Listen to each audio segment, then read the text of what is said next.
Do you think the others are making good progress? Hope it's all going smoothly.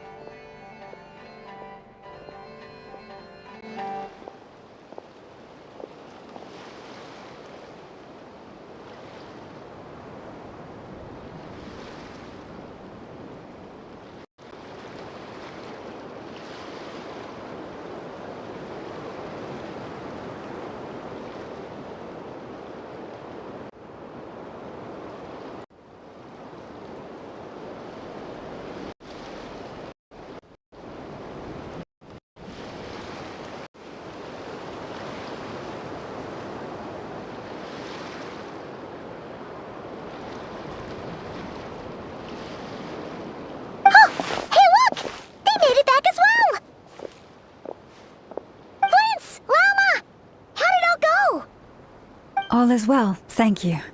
Nefer and Yehoda had to stay at the curatorium to wrap things up, so they won't be joining us for now. I ran into Miss Nefa and Miss Aino on the way back. Their work is still in progress, so I suspect they won't be back for a while either. You seem rather cheerful today, Mr. Flintz. I certainly am. I achieved what I set out to do and came away with more than I bargained for. Fighting alone can get quite tedious, but I had the good fortune to run into a pair of brave young warriors. We meet again. How have you been? Albedo! What are you doing here? That would be a natural assumption to make. These two courageously lent me a hand while I was fighting the Wild Hunt. When they told me they were Servarka's colleagues, it all made sense. And given how people of outstanding talent tend to cross paths, it's no wonder you're already acquainted.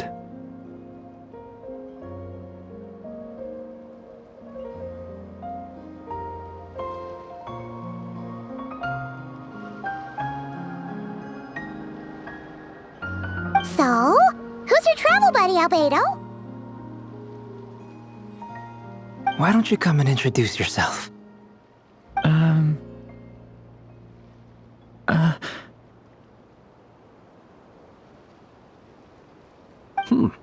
A gentleman of few words, I see. And a rather stern countenance. It's nice to meet you. Again.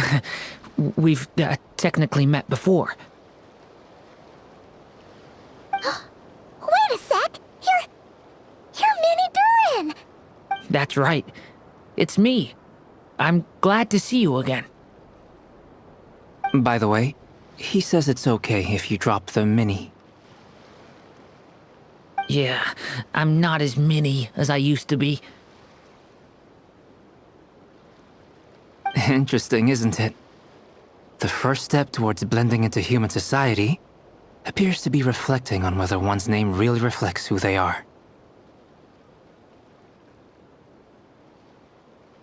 Wow! compliment. In a good way, of course. It's great to see you looking so healthy. Thank you, Paimon. And although you're as mini as ever, I understand that diminutives don't always convey endearment. I'll be sure to simply call you Paimon, as a sign of my great respect for you. Wow, you're such a smooth talker now. Paimon could get used to this. From now on, you may refer to her as your esteemed guide, Paimon. Personally, I think our little Paimon is the perfect size. When people call her Little Paimon, it's just because she's so adorable that they can't help themselves. If that's not a sign of endearment, what is? You're absolutely right, Miss Lauma. My brother still has a long road ahead of him when it comes to understanding human relationships.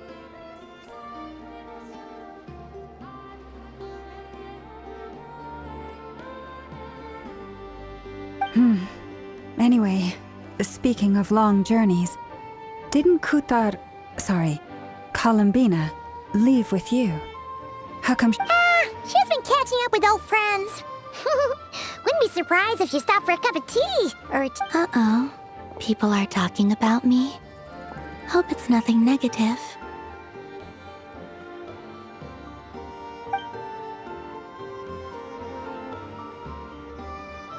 Judging from your expressions, I'm guessing it all went well? It's getting crowded here. I'll go grab some chairs. No need. This is a job for an alchemist. I'll whip some up momentarily. Thank you for your hospitality, ladies and gentlemen, but I was merely escorting my friends back.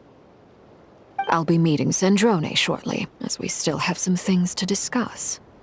It's been a pleasure, everyone. But this is where I'll say goodbye. We really appreciate your help. Oh, come on. Spare the formalities. I'm just glad I could help out some true friends. I understand. Well, bye for now, Harlequino. Oh, this place is hopping. It's probably a good thing one of us left. Otherwise, we might not fit all these people in. Are you saying we're about to run out of chairs? As a matter of fact, I am. Come on in and see for yourself.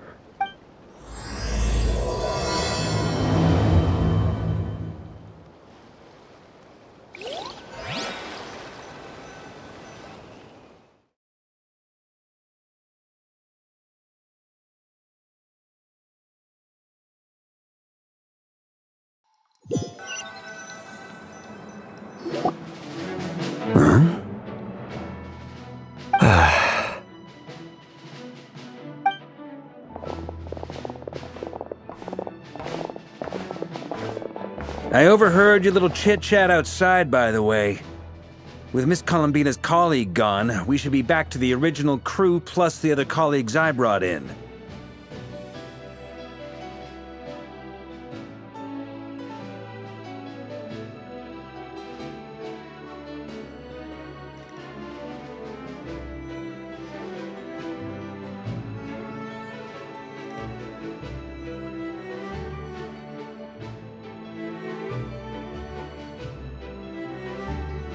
Though, it looks like we have another new face.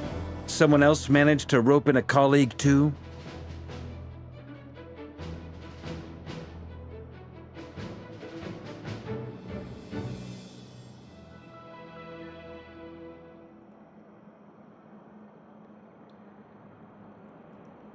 Frankly, you and Paimon are the only people I know here. This here is Deansliff, colleague of Tibet's greatest guide, Paimon, and greatest adventurer, the Traveler. Well, not exactly colleagues, more sort of friends.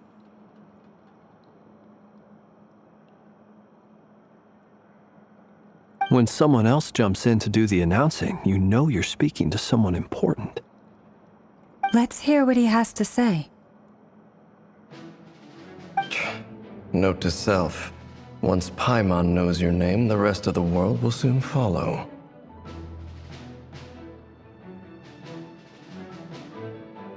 When he comes looking for us, it's usually something important. Paimon's guessing you've heard about the Wild Hunt, then. From the looks of it, you're about to hold a meeting. If I were to say that the Wild Hunt is our mutual enemy, would that earn me a seat at the table? As the saying goes, the enemy of my enemy is my friend.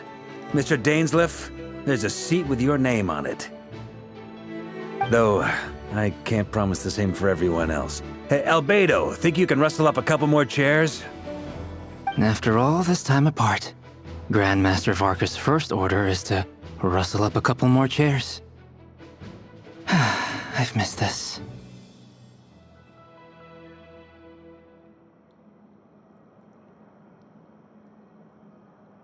Is he being sarcastic? Hey, he's your brother. Why are you asking us? I've still got a lot to learn about the nuances of human conversation. Trying to decipher Albedo's way of speaking has been like jumping in at the deep end.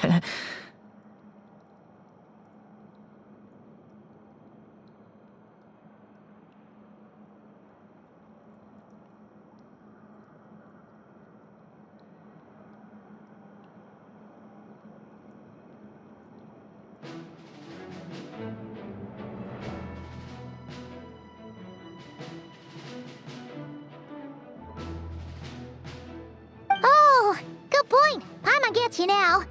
Don't sweat it. There are people who go their whole lives without getting the hang of it. You're ahead of the game already.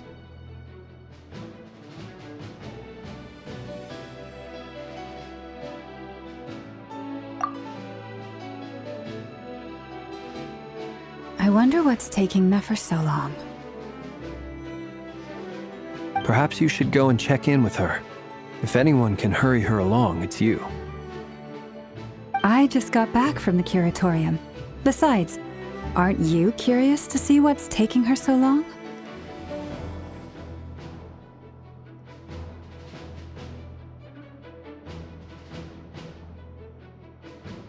Miss Nefer doesn't strike me as the type to share secrets. And since gathering intel is her specialty, I'm guessing she'd prefer to keep her methods confidential. Under such circumstances, would it not be tactless for me to impose? Oh, but it's fine for me to impose. What can I say? You have an unrivaled ability to garner people's affection, Miss Moonchanter. Besides, you have far more in common with her than I do.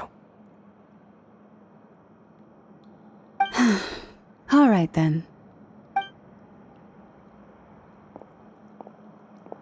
Impressive. She barely fought back at all.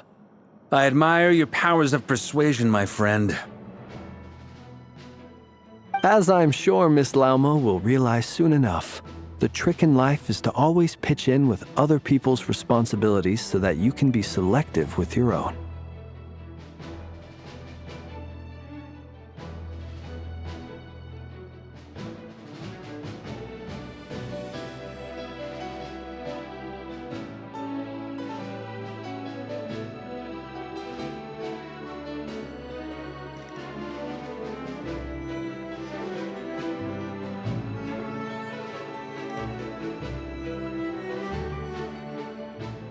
Another trick is to simply hide in the background. Spoken like a true sage. Anyway, looks like we've got some time to kill before the meeting. Let's take a little breather, folks. And feel free to chat amongst yourselves. We'll get down to business once the other two arrive.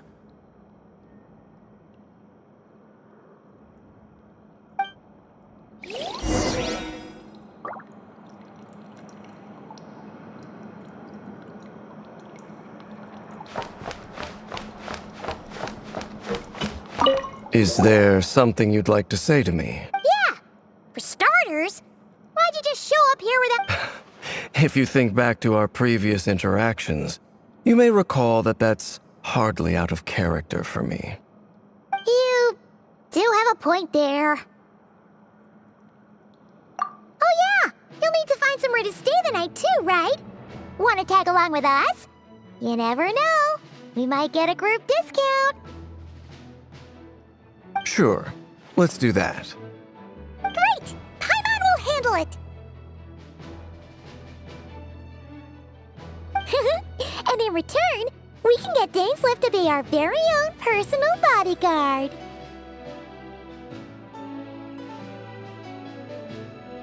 If that's what you had in mind, you should have said so sooner. I'd be happy to help. Oh, okay then. Paimon was only kidding, but good to know. Anyway, since we're all here together, we might as well watch each other's backs. That's just what friends do, right? Indeed. Thank you.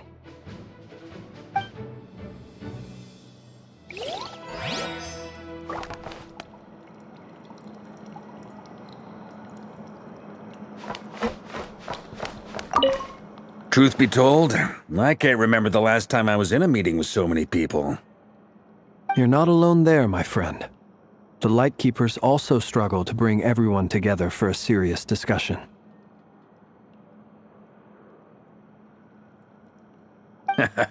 I don't doubt that. I've only ever met two Ratniki, one being you, and the other being that young guy, Eatlua. Eatlua is a good apple. I'll give him that. He's kind, honest, and regularly delivers supplies to my lighthouse. A true Ratnik to the core. In that sense, he puts me to shame. So you're what? A fake Ratnik?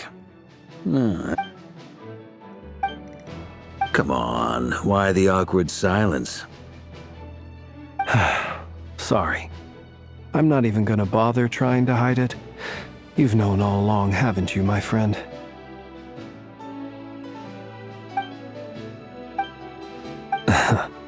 Now that was an awkward silence. Let's just keep this between ourselves. Probably best if Eatlua doesn't know, huh? That goes without saying. Gotta be careful what you share with youngsters, after all. Anyone else in the know? Let me guess. The Traveler and Paimon? It's dangerous being too sharp for one's own good, you know. Then, in the name of the Animo Archon Barbados himself, I swear, your secret's safe with me. When we went for drinks, you said that you and Barbados were practically best buds. And Of course! Just as long as you don't go spreading around the fact that I'm close with Barbados, all right? fair enough then. Nothing like a bit of mutual leverage to seal the bonds of friendship.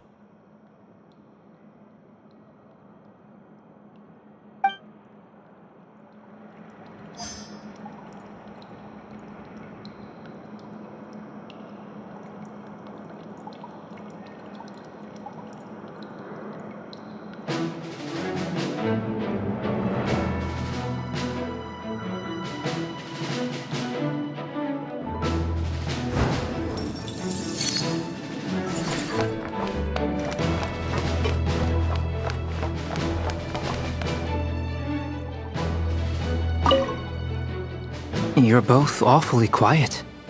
Why don't I start us off with an icebreaker?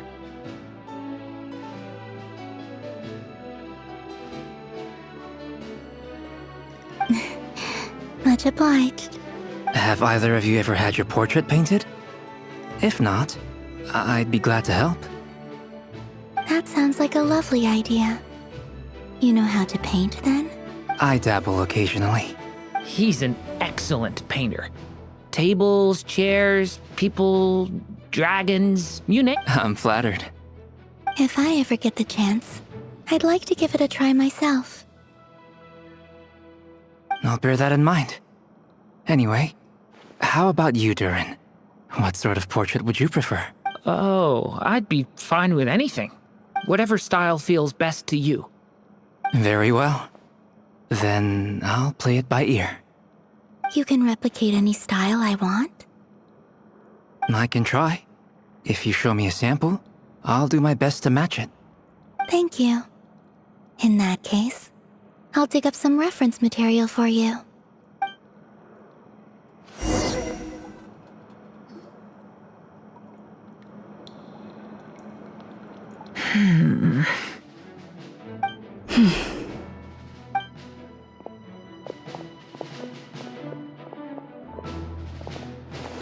Ah, Miss Nefer. You made it after all. But what about Yehoda? I'm here to give you an update on how things are going on our end. Once this is over, I'll be heading straight back to continue my work. I left Yehoda back at the curatorium to watch over things while I'm gone. Huh. So much for just this once. Shh! Not so loud! We're on a roll here! Did you say something, Mr. Vark? I didn't say anything. Right, Flints? Must have been a frog. They get so noisy around here at nighttime. Anyway, before we begin, there's a few introductions to make. Let me start by saying that it's an honor to be speaking before so many distinguished colleagues and collaborators. First up, we have Miss Lauma. As Moon Chanter, she's the leader of the Frost Moon Scions, a local religious community in Crai. Then there's Miss Nefer, boss of the Curatorium of Secrets, an intel gatherer extraordinaire. Nefer is leading the investigation into Rerer's background, assisted by Yehoda and Lauma. From the little I've heard, they're making some great progress. Over here, we have Mr. Flintz, a ratnik and guardian of the abandoned lighthouse. In our last operation, he courageously distracted the Wild Hunt to buy time for the rest of us. For those of you who've never met, this is Mr. Albedo, a renowned alchemist and captain of the Knights of Favonius investigation team. By his side is a new face for us all, myself included, Mr. Durin, who's come to lend his aid. Next up, we have the Moon Maiden and former Fatui Harbinger, Miss Columbina. Then we have the Traveler, who's earned more titles than I could possibly hope to list out, so I'll spare you the rundown. And Paimon, the ultimate travel companion and quite possibly the best guide in all of Teyvat. Wow! That's a lot of people! Great turnout! Miss Nefer, it looks like you might have another job coming your way, so, congratulations on the booming business, I guess. You think I haven't got enough on my hands as it is? Who's looking for me now? That would be me, Miss Nefer. I have a commission for you. And you are? Who I am doesn't matter right now. What does matter is that I'd like you to gather more intelligence about the Recher of Solnari. Well, it's not as if we never take on anonymous commissions. But in your case, I'll have to decline. I'm gonna take a wild guess and say your job's probably more hassle than it's worth. Something about you seems like bad news.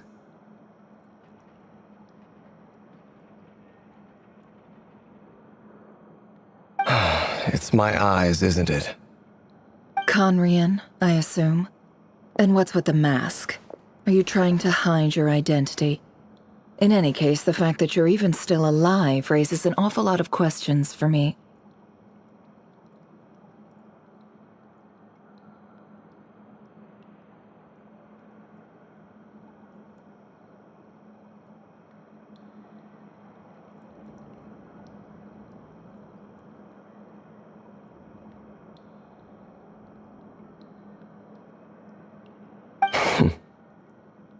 My name is Dainsleif, and yes, I am from Conria. As I'm sure you're aware, the Recher of Solnari's real name is Rerir. He was once an acquaintance of mine. Really? Then you must have been quite an influential figure yourself. You flatter me, but none of that matters anymore. My point was simply to clarify why I have asked Miss Nefer to investigate Rerir's background.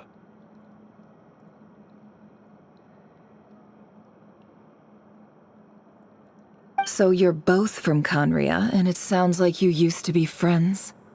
What am I missing here? Surely you already know how he became one of the Five Sinners. I'll tell you everything I know. The history of Conria, the names and identities of the Five Sinners.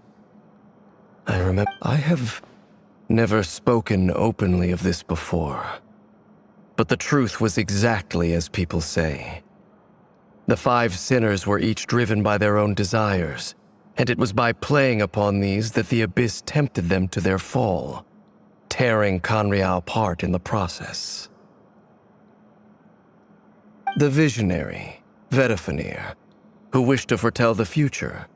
The wise, Haroptatir, who sought limitless knowledge. Gold, Rhindaughter, who desired to create life. The foul, Surtologi, who pursued supreme strength.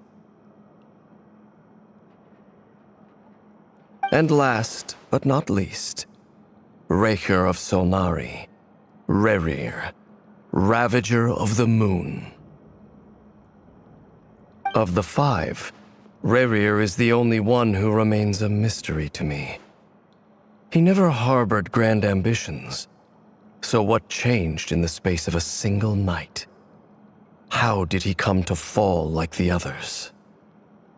In other words, you're saying that his change came as a shock to you, and you have no idea what actually happened?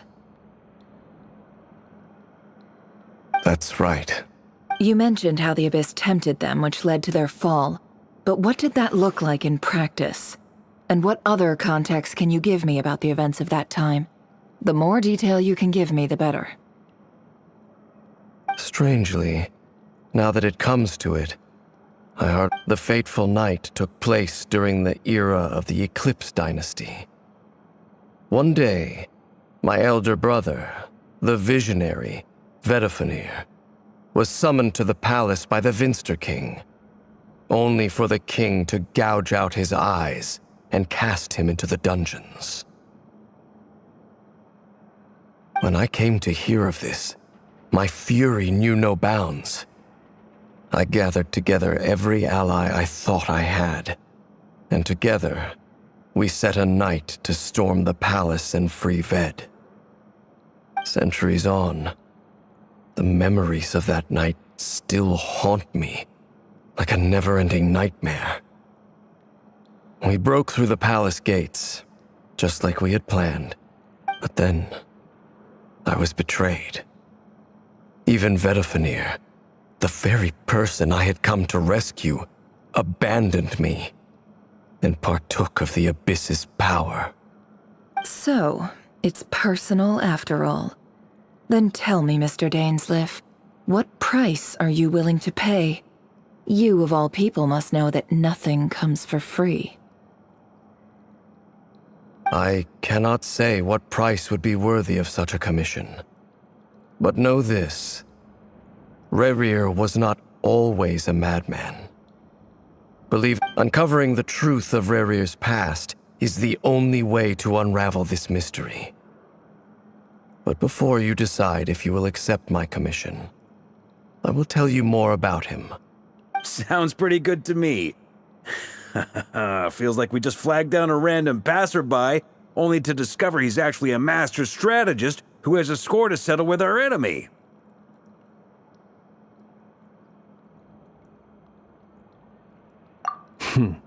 Can I borrow your halo? It could be useful in the lighthouse.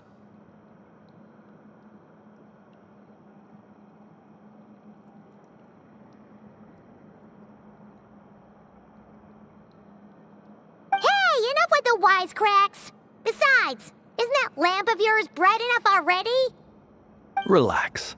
It was meant to be a compliment. If that was a little over the top for your liking, I'll make sure to I'll give your proposal some serious thought, Mr. Dainsleif. Let's speak in private once the meeting is over.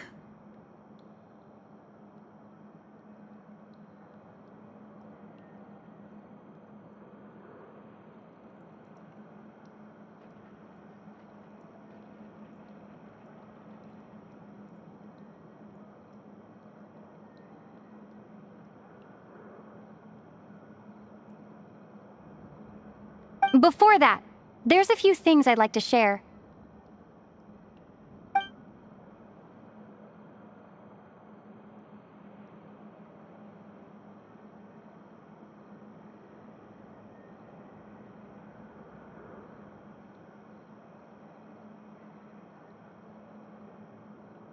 Now that we've united the hearts of the three moons, your power should be greatly enhanced. But it seems like that hasn't happened yet? I believe it will take a little longer. You've done so much for me, so I want to be completely honest with you all. Even though I'm doing a lot better now, the truth is, my recovery will likely be an ongoing process. From the moment I was born, my power has been slowly ebbing away. And that is because Tevat has never accepted me. Even with the moons united as one, so far, I have yet to find a solution. It may turn out to be a problem that will plague me until the day I finally leave this place behind. Even so, I will do everything in my power to help you drive out the Ray here of Solnari. As Arlecchino put it, this is not about chasing the spoils of victory. It's just a gesture of heartfelt gratitude. Kutar.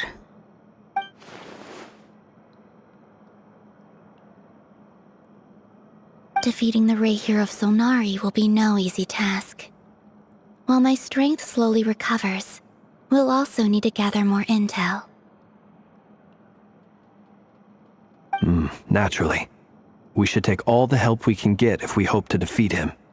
We've considered several viable plans now, but our choice hinges on the answers to a few key questions.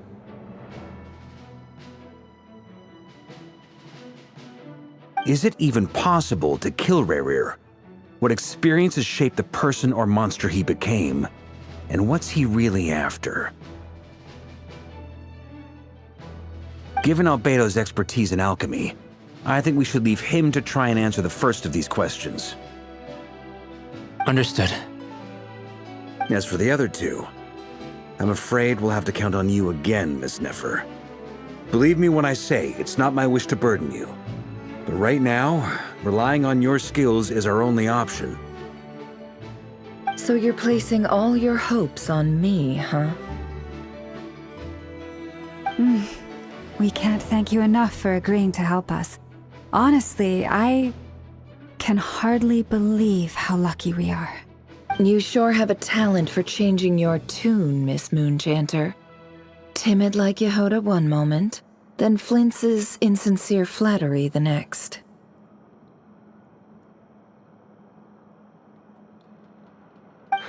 Ladies, please. I must object to your portrayal of me. That's all. Feel free to keep bickering. Just pretend I'm not here. I almost don't want to leave this room. I'm curious to see how this plays out. I have faith in you, Miss Nefer. Something tells me you'll stand by us until the very end. Oh?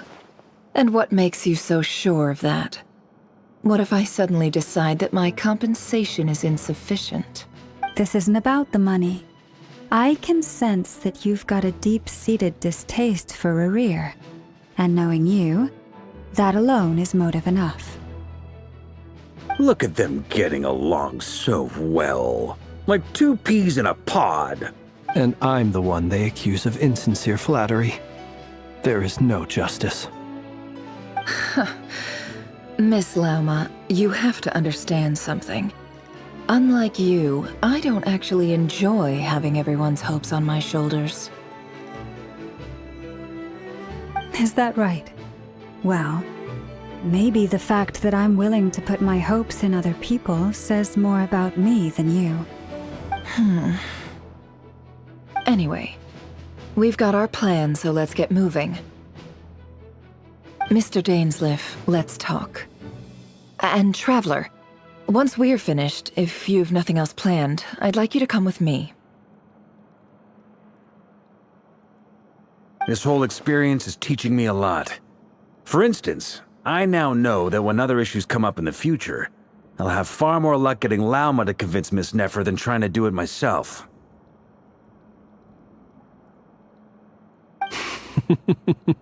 Hate to say it, friend, but that's one of the funniest things I've heard in a while. Why? You think I've got it wrong? Quite the opposite. But what makes it so hilarious is how long it's taken you to realize.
Thank you for waiting.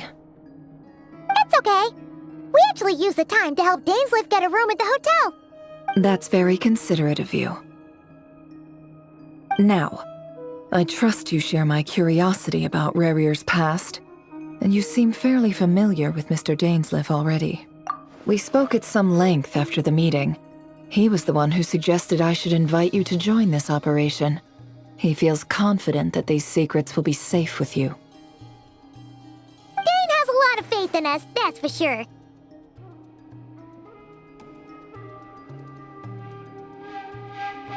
Likewise. I appreciate that you got right on board without interrogating me about why I invited you. It shows that you trust me to explain everything in due course.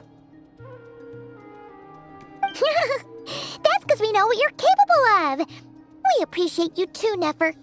You might have been forced to help in the beginning, but this time, it was your choice. That's one way to put it. Another is this, that once a decision's been made, it's set in stone. After that, my only goal is to see it through. Alright, so here's how it is. I'm going to access Rarier's thoughts again using my confidential method. Now, I'm sure you've seen things like this before on your travels, so you're surely well aware of how dangerous it can be.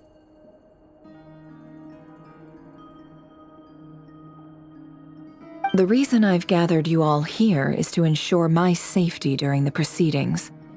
I plan for us to enter the fragment of his consciousness together, and once inside, I will focus on searching for information.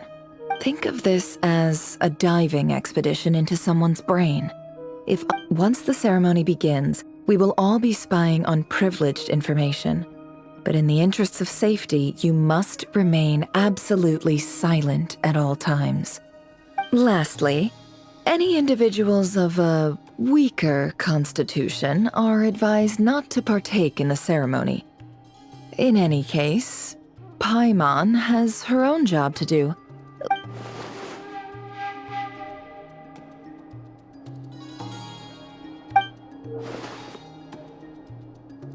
Well, good luck, everyone.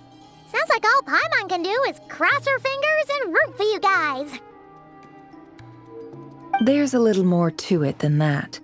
I was being serious when I said you have a job to do. While the rest of us are inside Rarier's mind, it's imperative that we have a team member on the outside. In the event that something goes wrong, you will be our first responder. I don't anticipate any issues, but the extra level of safety will be greatly appreciated. I second that. This is a dangerous operation here, and you're our whole rescue team. That's pretty much the most important job in the crew. So, Paimon's like the lifeguard? Yeah, that makes sense. All right. Good. Please, take a seat. We'll get started momentarily.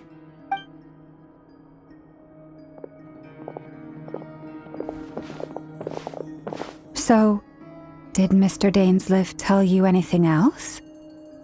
He told me that he believes Rarier kept some big secrets in his life. He's not sure that they were the cause of his eventual downfall, but he's asked me to uncover what those secrets were all the same.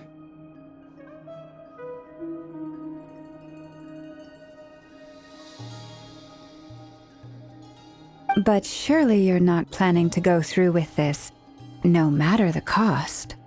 If you think that, you'd be overestimating me. I'm a businesswoman, not a mercenary.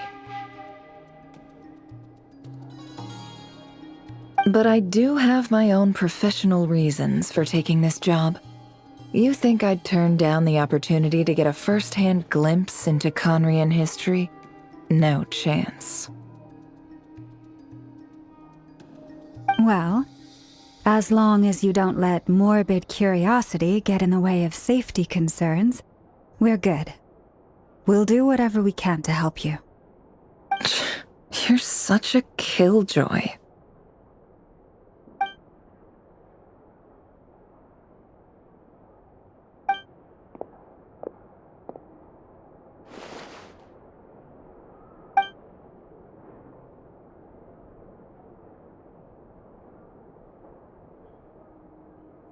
All right, I'm good to go. All set over here, too. Promise, Paimon, you'll be extra careful. All right. Let your whole body relax. We're about to begin. Close your eyes.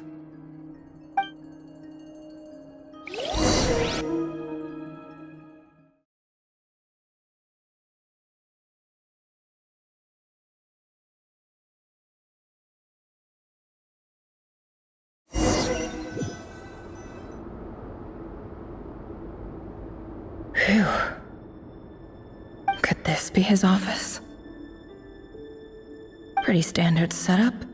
Bookshelves, paperwork, file. According to Dainsleif, Rarier used to be an intelligence operative. Chances are there's plenty of top secret intel stashed away in this room.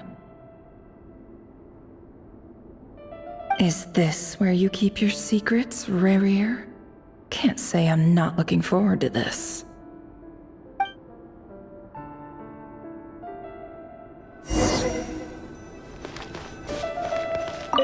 He looks even gloomier than last time. I wonder what's changed.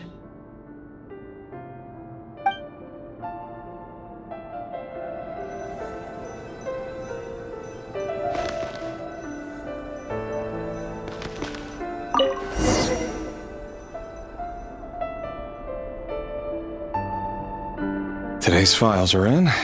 Time to wade through them just like usual.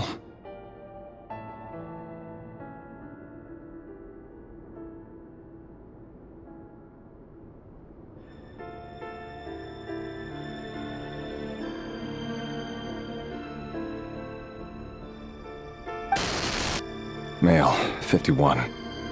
Occupation, cook. Confirmed Crimson Moon descendant. Has maintained frequent contact with other descendants over the past year. Poses a threat to the dynasty.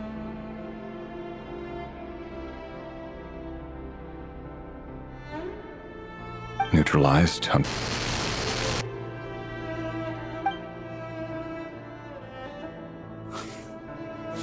This one should be archived under purged targets.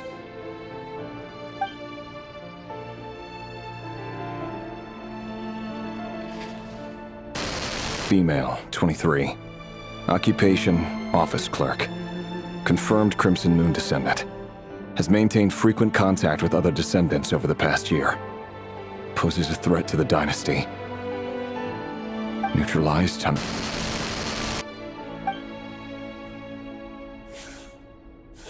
Another one for purged targets.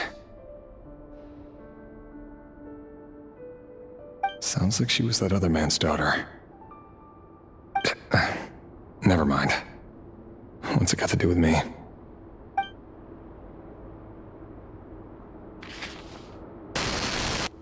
Male, 40. Occupation, teacher. Confirmed Crimson Moon descendant. Has been observed making contact with neutralized on... Just another nobody for the archive. Come to think of it, I remember surveilling this man. A case like his never would have been considered a priority in the past. Huh.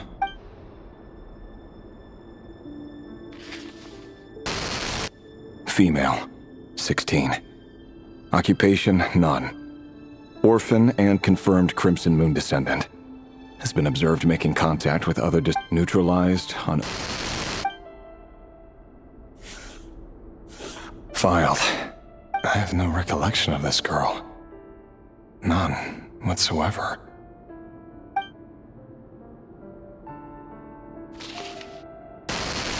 Female, 13. Occupation, none. Orphan and confirmed Crimson Moon descendant. Has been observed making contact with neutralized and... Filed.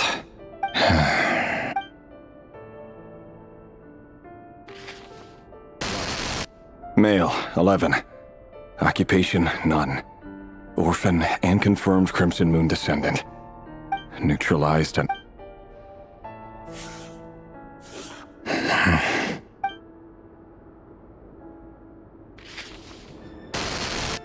Male, 6.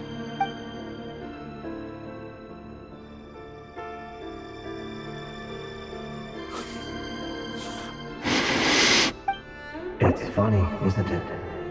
Your job is becoming both harder and easier at the same time, depending on how you look at it. Sooner or later, the Crimson Moon descendants will be completely wiped out. But as their numbers dwindle, they become harder and harder to track down. That's not how it is. Fortunately, however, most of the able-bodied adults have already been taken care of. The remaining weaklings will be increasingly easy to deal with.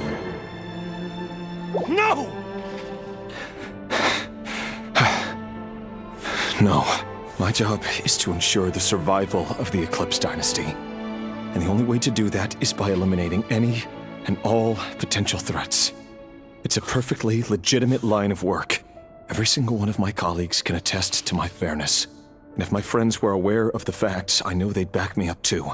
Assuming, of course, that they were aware of all the facts.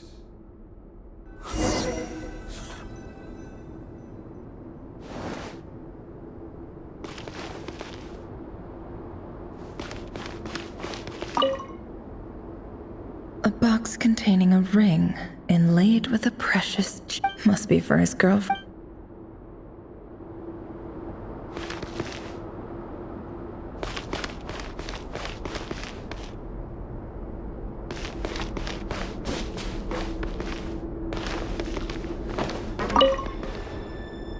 A file tucked inside a folder. The title reads, Dear... It's a list of names, but at this stage I have no idea.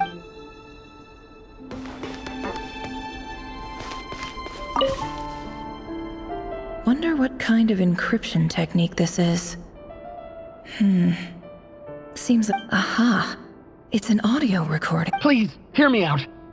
I can't shake this feeling that someone's been spying on our house. No, I saw someone dressed in all black. It was a couple of days back, but that was on another street, not near my house. There's a note in the margin. Surveillance of the Runforther residence has concluded. We apprehended the target and filed the Could the voice in the recording belong to one of Rarier's targets?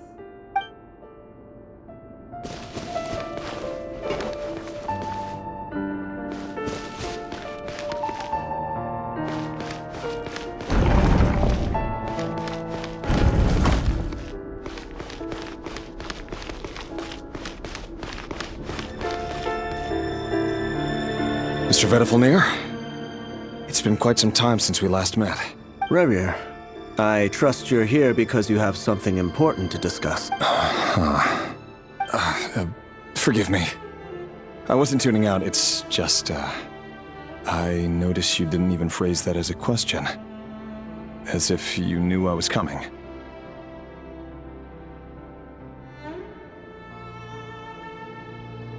Tell me, does someone in your position ever feel the need to ask questions at all?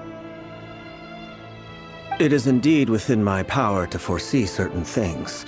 Things like your arrival. I was just thinking.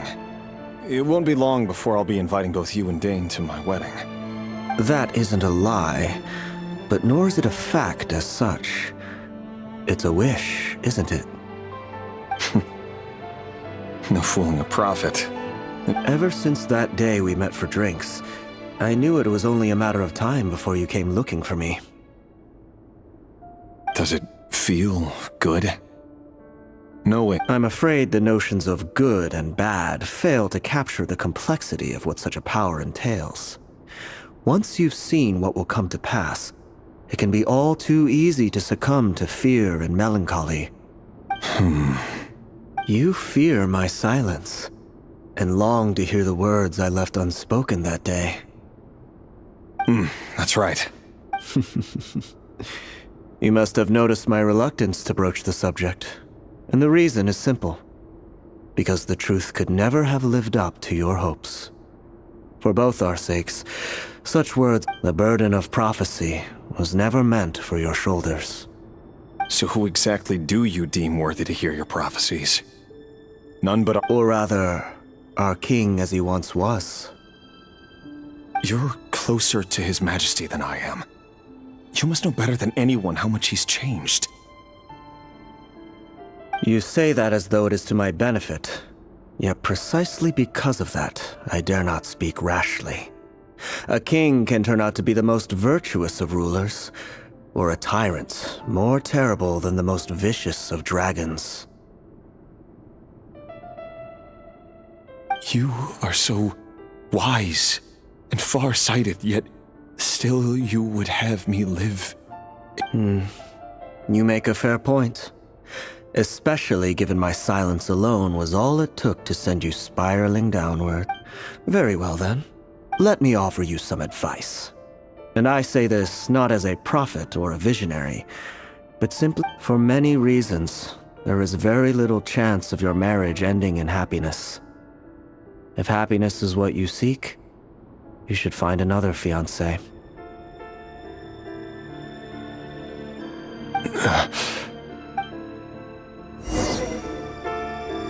Hold on. There's that same black fog again. Could this memory belong to Thelindis? Guess I'd better tread carefully.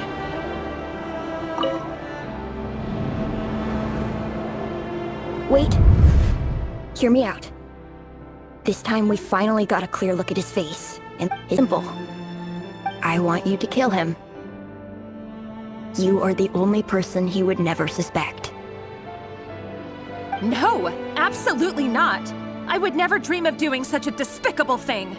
So you'll just stand by and watch him slaughter us to the last? Do not forget that the blood of the Crimson Moon flows in your veins too.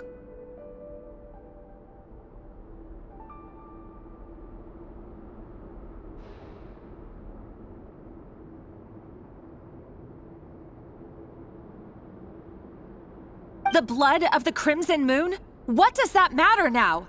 The dynasty has long been dead and gone. You think that alone is reason enough for me to throw away everything I have? Why wouldn't it be? You two were once a child of the Crimson Moon, just like me. Don't tell me you've never felt so much as a flicker of fury for the way we were trampled into the dust.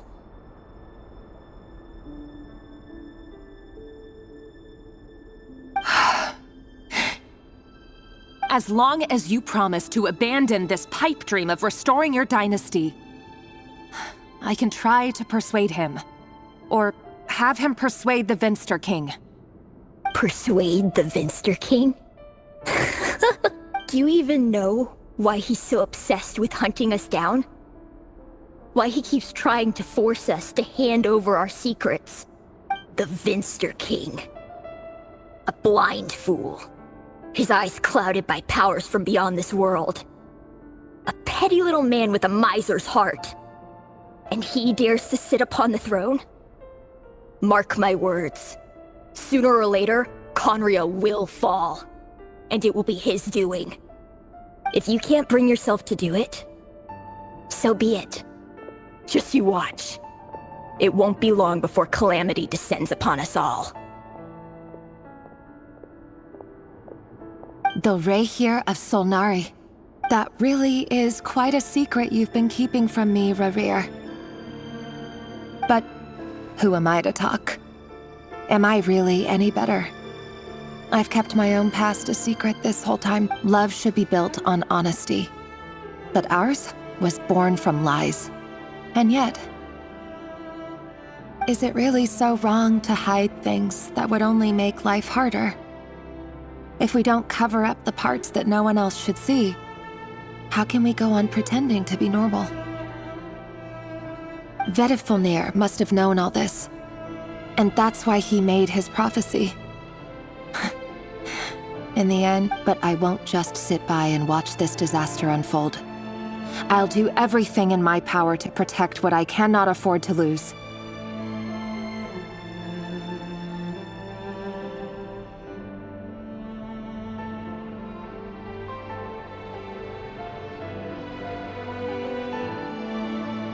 No matter who I have to face.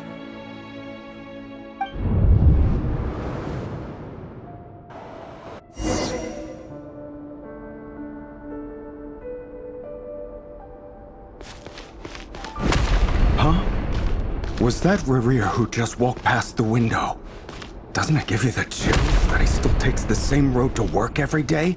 As if nothing ever happened. Those people at the deli. Enough already. They're clearly pretty taken by their own disguises, so just smile and play along. Pull the rug from under beasts like that, and you'll risk having your throat torn out. Deli? Oh. They're talking about those people from the Inquisition. Right. I'd almost forgotten they used to run a deli. People of no consequence always vanish so easily. And no one even remembers them.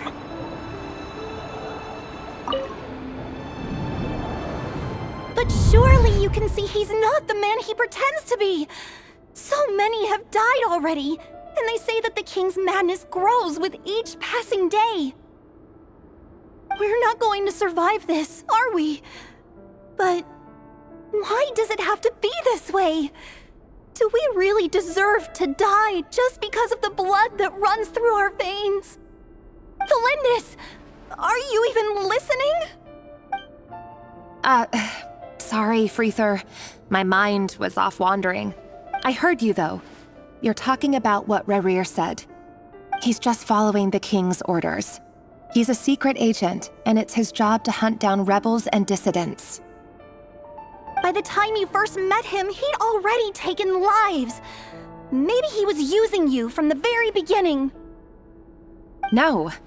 Rerir has no idea I have anything to do with the Crimson Moon. My family are only distant relatives of the main lineage, and besides, my eyes are perfectly ordinary. Truth be told, apart from my teacher, pretty much no one knows I have any connection to any of it. It's been a long time since my family severed ties. But as Orlog said, who could possibly talk sense into that raving lunatic of a king? No one. I'll work something out. Trust me, I'm with you all. But for now, you need to keep yourselves hidden. Don't let anyone find you, anyone. Don't forget that Rerir is an Eclipse operative. You need to be extra careful when he's around. And for now, don't come looking for me. And if anything happens to me, just act like we've never met. If even you can't escape this, what hope do the rest of us have? But after all this time together, surely he wouldn't lay a hand on you. I won't speak in his defense, nor can I give you a clear answer to that question. But I'll do everything I can to put an end to this. Here, hold on to this. If an opportunity to escape presents itself, take it. You'll be You call that change? But what about you? I've got a job, and there's still money coming in. But you can't go anywhere right now. Please think about yourself for once.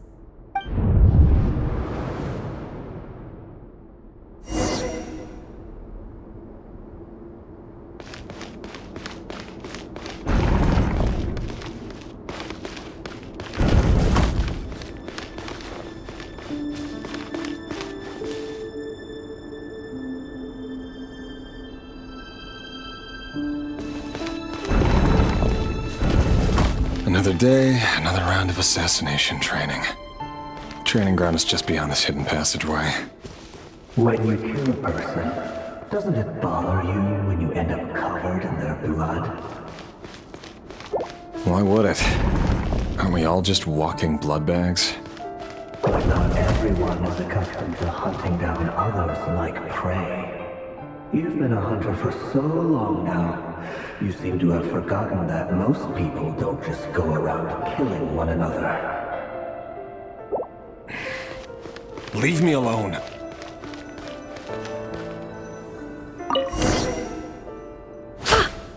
Make sure you have a firm grip on the handle, then choose your angle well. Keep your movements light and brisk, and the prey won't sense a thing. I'll bet no one's ever died a quiet death at your hands. I work clean. No traces.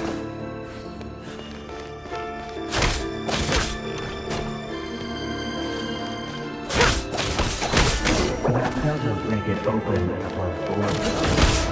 The king just happens to need you right now. That won't happen. He's changed. Ever since he fell into the cell of that house. In the beginning, he only had you take out a handful of the gifts. The ones I've dealt with have always been guilty, and I've carried out my work flawlessly.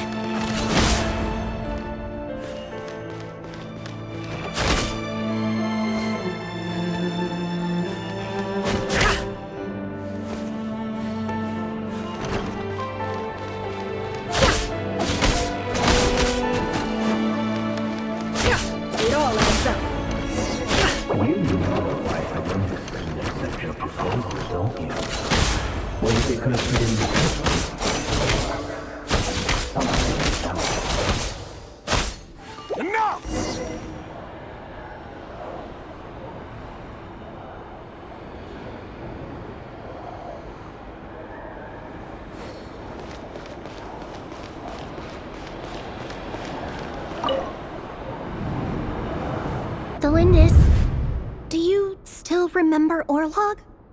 Orlog? The boy who was pretending to sell flowers. You spoke for quite a while, didn't you? Yes, we did. What about him? He was arrested 2 days ago. Chances are he's already dead. He... I just don't get it! After everything he's done, why do you still stand by him? Or does it mean nothing to you that people keep dying?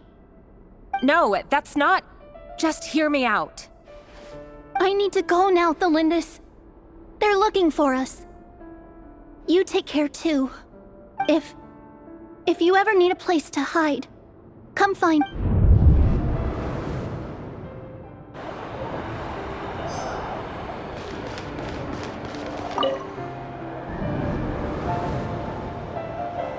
Author Delindis. Over the course of this week, the research object was subjected to interference for a total of 47 hours for experimental purposes. All subjects of observation that were sent inside have now... The situation within is proving more problematic than anticipated. No progress whatsoever. What now? Won't you give me even a glimmer of hope? Things are getting worse by the day. I have to find a way or we'll all be in danger. But I...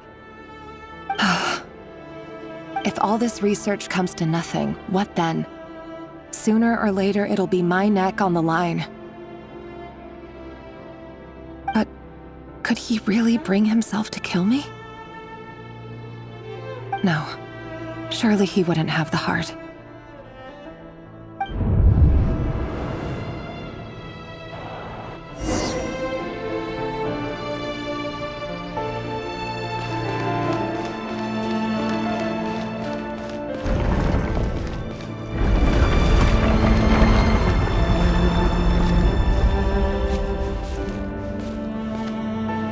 Why won't you just let us go? We don't even know each other. All we want is to live ordinary, peaceful lives. You want to live?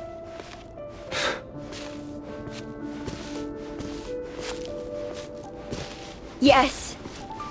I just want to go on living. Is that really such an unforgivable crime?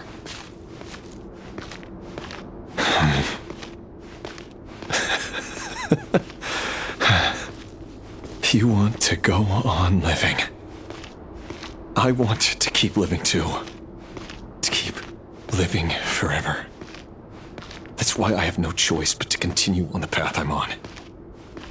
If only some savior would suddenly swoop down and change the way the world is. Too bad that's not going to happen. Imagine that.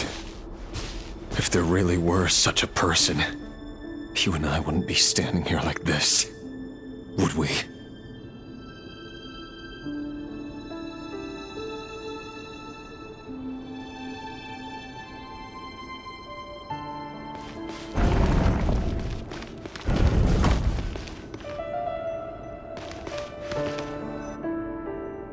Today's files are in. Time to wade through them just like usual.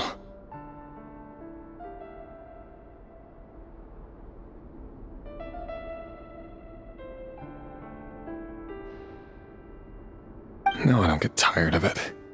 It's my job. And not only am I lucky to have it, I'm good at it too.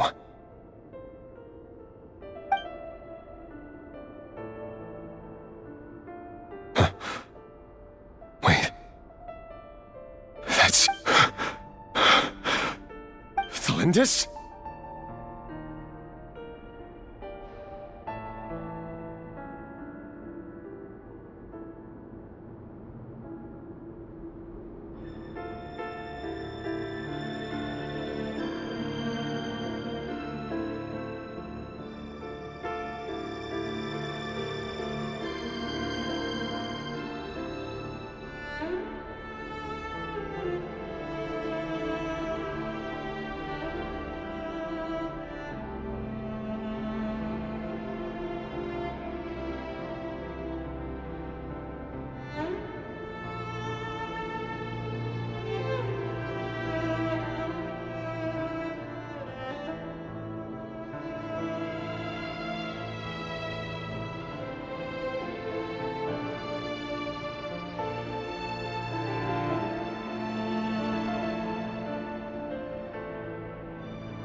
No!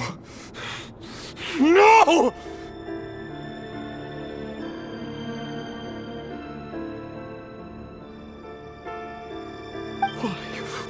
Why? But you bear no mark of the Crimson Moon! How could you possibly have anything to do with them? It cannot be! A diluted bloodline. Carefully concealed. I see it now. You've been living in the shadows just like me. What a fool I've been. Numbing myself with talk of justice. Even imagining my friends would back me up. But in the end, Irminsul. Finster King! How far are you going to take this? From the direct bloodline to secondary offshoots? And then what?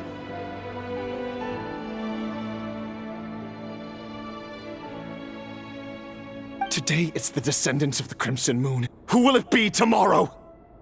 Will you not rest until everyone down here is dead? No. This cannot go on. This is where it ends.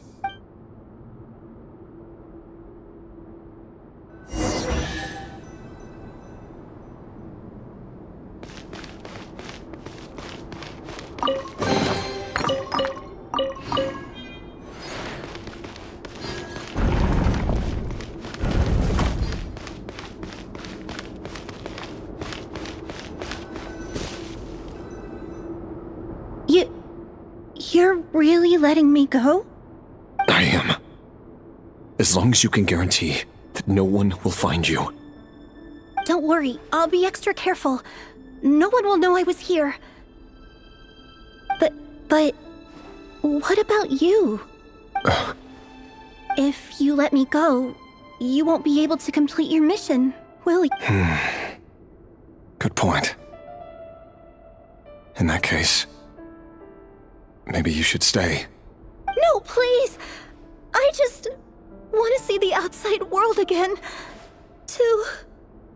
Go on living? Yes. I know you're a man of your word. So please, just let me go. If I let you leave, what will become of me? Just kidding. Go, now. But remember, don't let anyone know you were caught. We'll be seeing each other again very soon if you do. Even shadows in the dark must live by a code. But you can't save everyone. You've been whispering in my ear for days now, Vedifalnir. What are you trying to do? Break me down? I only say this because you long for an answer to your problems. Let her go, Rerir, or you risk losing everything. I will not abandon Thalindis. Then you'll need a little more vigilance and a lot more power. The world is changing, Rerir. Keep your eyes peeled for your moment of opportunity. That voice used to be so unclear. But now I know exactly whose it is. It's Vedifalnir. He won't tell me how to actually resolve any of this, but he keeps trying to manipulate me like a puppet. Tell me then, what will this moment of opportunity look like? And no answer. He's like a ghost. So, the Eclipse dynasty was purging, well, massacring the descendants of the Crimson Moon. And it seems like it was all connected to the Vinster King's research. The King's obsession with abyssal power left the future of Conria hanging in the balance. No wonder every aspect of Rerir's life was so unstable.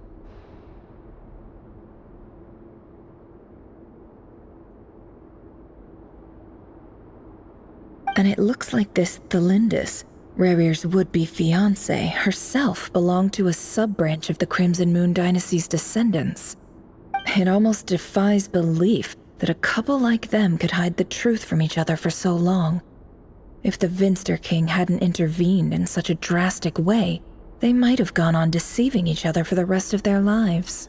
And why does Vetterfenir, Daneslif's older brother, keep talking in Rerir's head?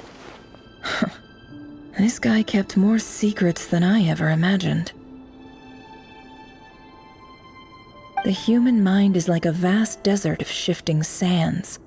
When you follow the flow of someone's memories, you only ever see the parts they're willing to let surface. Time for something a bit more creative. We've been inside Rerir's mind this whole time, building up a picture of his psyche. There's already enough clues on the board to start reading between the lines and mapping out the rest.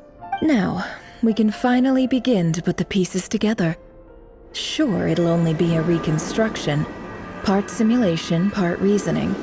But once we've built up a cognitive profile, we just need to cross-check the logic behind his actions.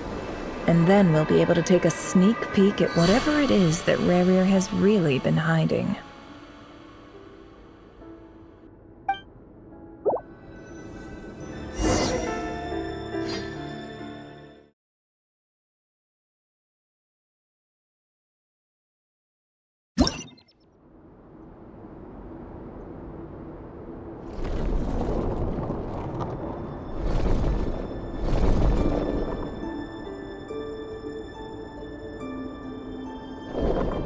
Rerir, are you there?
Hey, Rerir! Come out, it's urgent! Dane? What's wrong?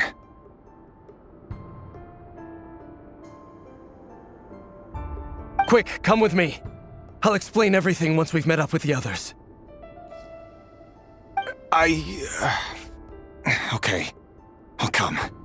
But the Lindis is still over at the Universitas. I'll need to leave her a note. All right then, but make it quick. I've never seen Dane so worked up before. Whatever this is, it must be big trouble.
Well, this is a nice change, meeting you all at this hour. When men and women of ambition can speak face to face in broad daylight, I say that's a big step forward for our dear Conria.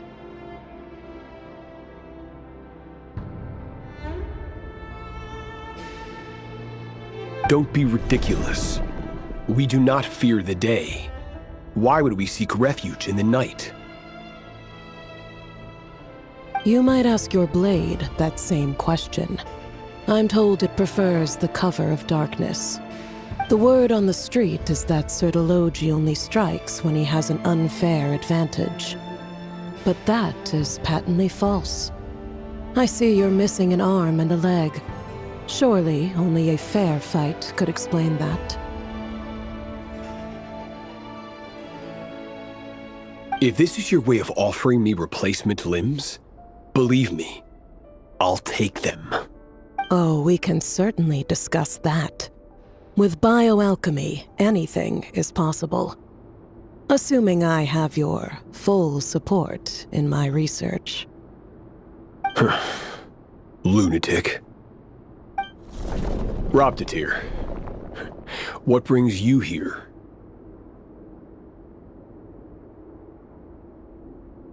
Why, Dainsleif, of course. He invited me. Please, cast aside your apprehensions, Miss Rhindaughter. Whatever the rumors may say, I am but a humble servant of the king, and I can assure you he affords me no greater convenience than he does you.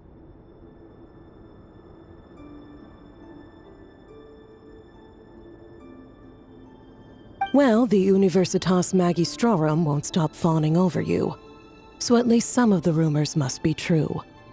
You're clearly doing well for yourself, so drop the humble servant act. It endears you to no one. You're president of the Universitas Magistrorum, the chief royal mage known as the Wise by royal appointment, and by far the most favored among the 4 pillars of Conria.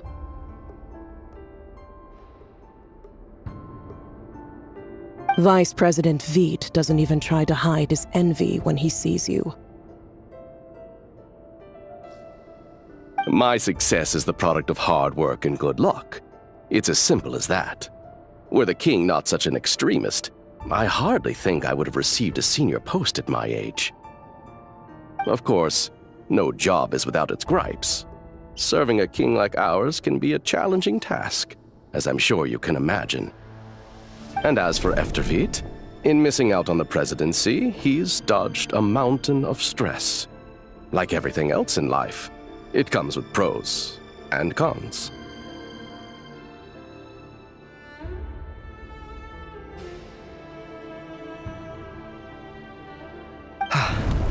You're all here. I apologize for the short notice, but it was an emergency.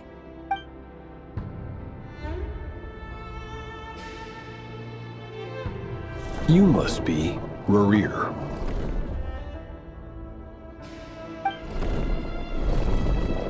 Mr. Sertologi. Yes, I handled your case file during your sentencing. Nothing personal, of course. I'm pleasantly surprised that you remember me. You're clearly a person of substance if you've been invited here. But Dainsleif, you'd better have a very good reason for convening this little gathering. It's my brother, Vedofenir. After he spoke at the court this morning, the king was so infuriated by his words that he had him blinded in both eyes and thrown in prison. Vedofenir in prison? Strange. I thought the king trusted him and Horoptatir more than anyone else in the world. Does this mean the king's circle of trust just got even smaller? It has nothing to do with trust. It's about what the king wants, which is I simply appease him, because it's in the best interests of the Universitas Magistrorum. And also because you're slimy. Vedofenir, perhaps less so. But still, a visionless visionary? It rather inclines me to think that qualifications are not what get you ahead in Conria.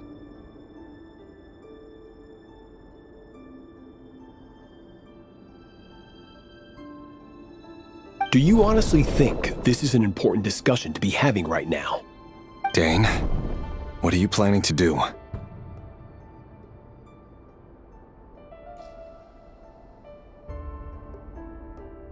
Rescue Vedofenir, I assume. Correct. It will mean storming the palace by force. Tonight. That's far too dangerous. And don't forget, Dainsleif, you're captain of the Royal Guard. You swore an oath to the throne. Hmm? You've been planning this for a while. I have no desire to commit treason. But whatever critique the king may have of Vedofenir, disfiguring your most loyal subject for putting the best interests of his court and nation first, this is not the conduct of a wise ruler. My blade will force the king to see the error of his ways. So, Vedofenir's prophecy enraged the king. I'm sure it wasn't what he wanted to hear, but if he won't take counsel even from the visionary, the extent of His Majesty's madness is now all too clear. The question is, how does a man like me get out of this situation unscathed? You have noble ambitions, Dane, but I'm afraid they don't do much for a guy like me. I'm not interested in saving the world. All I want is a letter of pardon.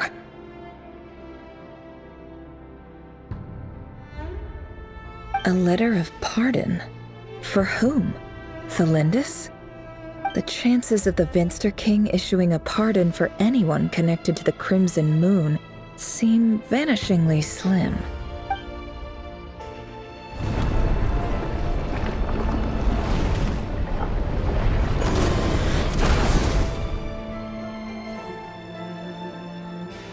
This black fog over the board must have some connection to Thelindis. But why is it taking this form? Does it have something to do with another mystery I'll need to unravel?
Author Thelindis. Over the course of this week, the research object was subjected to interference for a total of 60 hours for experimental purposes. The results are as follows.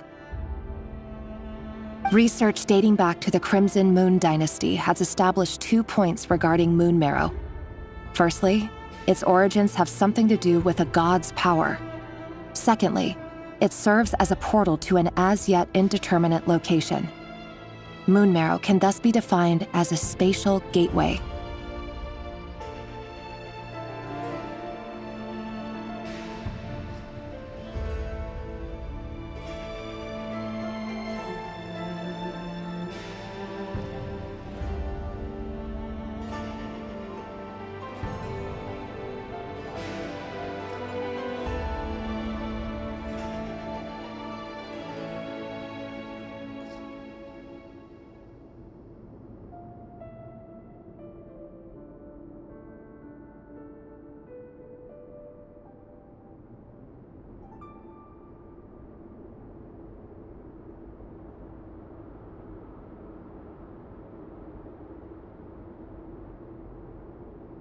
However, there are a number of hurdles to overcome before we can answer the question of where it leads to.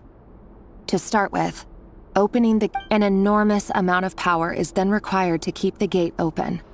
Currently, the total power output of our instruments remains in the same. To make matters worse, I am now the only staff member remaining in the Moon Marrow lab.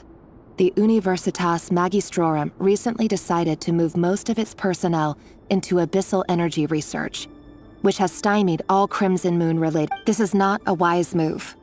I have always maintained that placing all our hopes in a single source of power is risky, especially one as poorly understood as this. As well as making ourselves overly reliant on a single resource, we are neglecting other promising technologies. I apologize if this comes across as disrespectful. But as a Moon Marrow researcher, I desperately want to see the world beyond the gateway. If we really made it there one day, what would we find? And how would we go about taming the unknown? My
This is for you.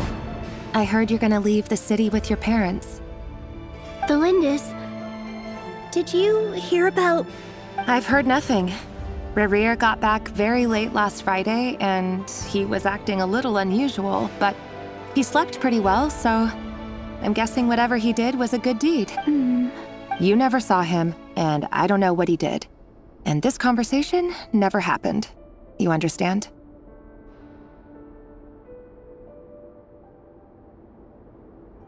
What if he finds out that you pried into his secrets?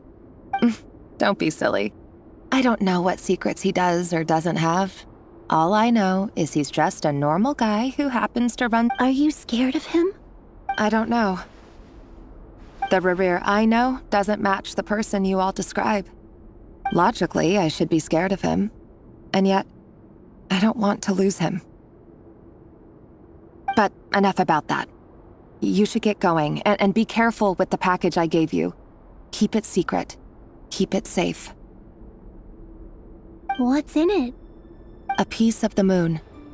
All you need to know is that as long as you keep it safe, then in the future, everyone will be able to see a red moon.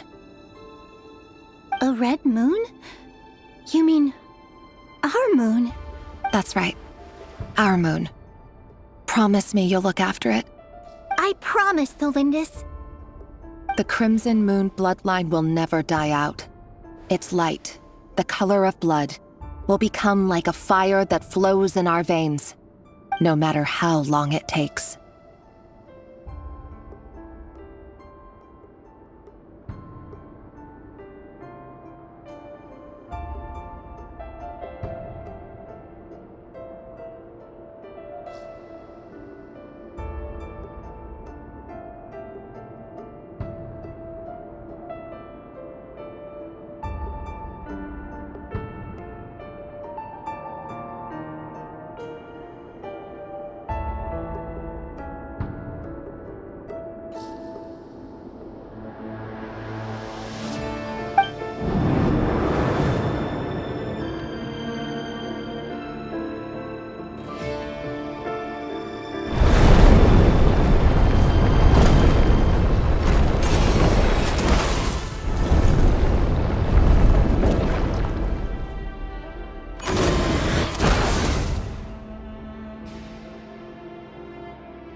Hurry, everyone, and stick to the plan. Sir Dainsleif, what are you? Is this treason? You know what happens to those who betray the throne. Please, don't do this! It is the king himself who has betrayed the throne. He has betrayed all of Conria. If you have any love left for justice in your heart, you should join me. It's showtime. Dane and his group will handle the troops in the palace. Then Hraptatir and Rheindotter will disarm the security measures. My job is to enter the prison and rescue Vedifalnir. Stay safe. Wish me luck. Look after my brother. Draw your blade. It is time for justice to prevail.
This place is filthy. And the smell is abominable. Found you.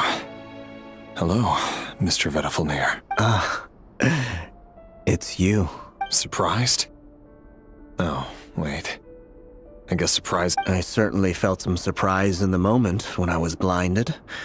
Surprise at the king's sheer ignorance. Surprise at just how unfairly this world responds to words of earnest remonstrance. I'm curious. What did you It wasn't a prophecy. It was a word of warning. Someone had to say it. The king has forsaken all reason in pursuit of his obsessions. I simply told him that if he continues on this path, Conria will surely fall. But he didn't listen. Worse still, he stabbed you in both eyes and locked you away. Dane asked for my help. The court is in complete chaos now, but I'm sure you predicted that. Everything is transpiring as I foresaw. I do wonder whether giving a man the power to see the future does nothing more for him than slow. Forgive my curtness, Vedafilnir, but the king did not suddenly turn on you today. You can't have wisdom beyond the reach of your fellow man without attracting his fear and suspicion. There are things the king does not want to see. So, he doesn't want you having visions of them either. He blinded you because he thought this would make the visions stop.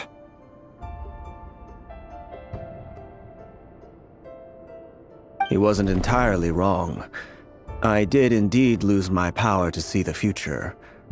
Right up until... Until what? Just now. I believe I saw something new. Well, tonight could go a lot of different ways. 5 of us banded together to storm the palace, also we could rescue you. This will go down as the most tumultuous day in Conrian history. I sense hatred in you. But also hope. A desperate hope that with the tyrant... But this is not the end. It is the beginning of a new chapter, in a whole new story. There are many men of honor and courage in this world, Rerir. But you are not one of them. You're not here for justice, are you? You're here for yourself. Is that a dagger? Interesting. Why not the polearm? With your abilities, I don't doubt that you were able to recover some of your sight. But I also doubt that you want to make an enemy of me right now. Of course not. We're on the same side, aren't we? We could be. But I need you to be honest with me, Vedafilnir. You mean your future? With your beloved, Thelindis? Yes. And I know there are bigger things at stake here. A dynasty, a nation, maybe the entire world. But forgive me, I care first and foremost. I can't abandon the one I love to save myself. I just can't do it. But you see a broader picture of the future than I. You see the solutions to the biggest problems of our age. So tell me, what is my solution? What's the answer? In matters of fate, answers are either right or wrong. What will be and what will not. Maybe you are willing to pay a certain price in the pursuit of happiness, but that is the cruelest thing about fate. It is unmoved by your sacrifices. That can't be true. I know it's your voice that I keep hearing in my head, urging me to see how the world is changing, to seek more power, so I can... You show me disaster, but you won't show me how to avoid it? Why? Why are you doing all this? My voice. In your head. So, you hear it too? The voice that steals your mind, gains your trust, and it turns out that we are not so different, you and I. Vedafilnir just broke into the strangest smile I've ever seen in my life, as if he'd discovered some monumental secret. Very well then. My advice to you is as follows. You must persevere. Whatever trials and tribulations you may face, be steadfast in the belief that they are your path to the future. For as long as you live, your story with Thelindis shall not come to an end. That is the only chance you have of fighting back against fate. It is up to you whether you believe my words. Regardless, that is all I will say on the matter. I have no right to intervene any I will hold you to your word. Thank you for setting me free. In return... Just then, a strange wave of energy rippled through the city. We had no idea what it could mean.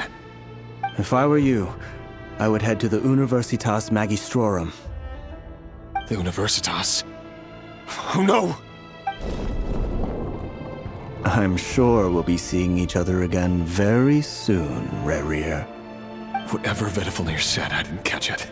I didn't even help him out of the prison. There was no time to lose.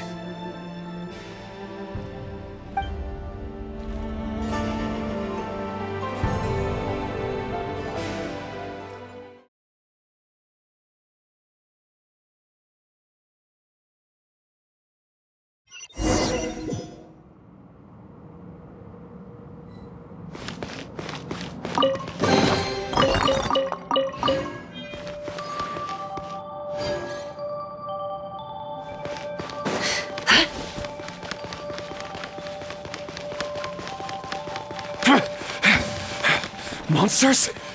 Is this Rhindaughter's doing? Or the Universitas Magistrorum? Out of my way!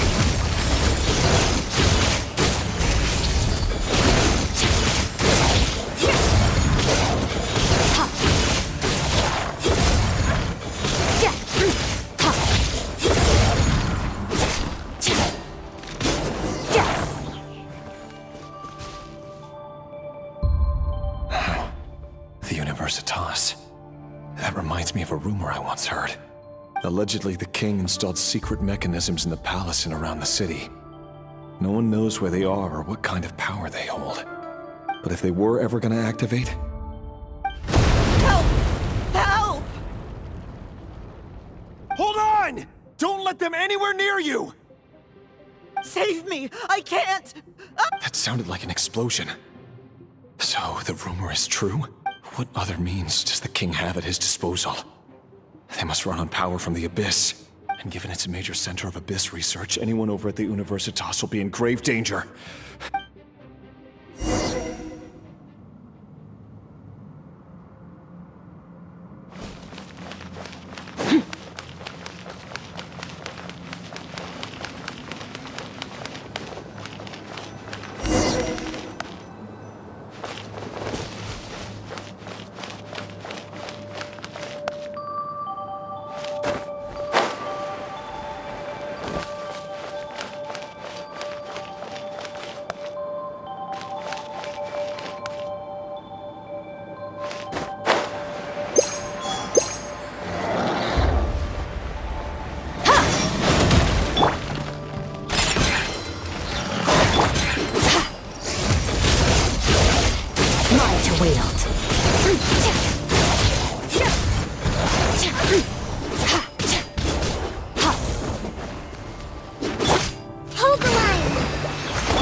Watch it.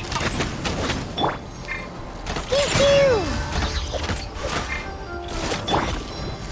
Covenant of the Deep!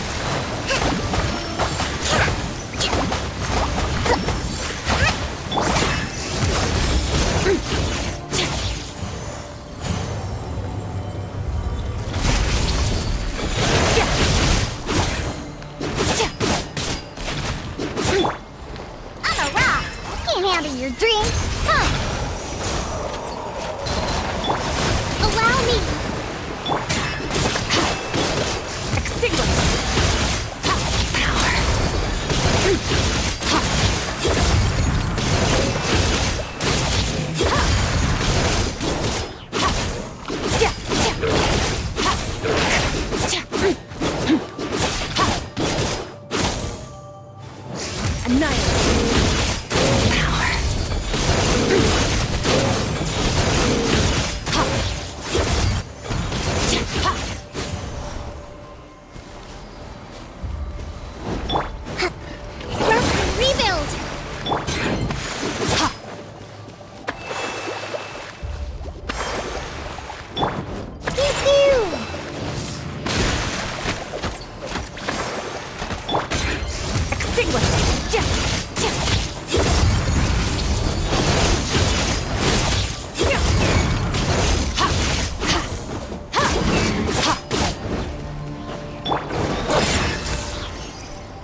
Allow me! Let's move out.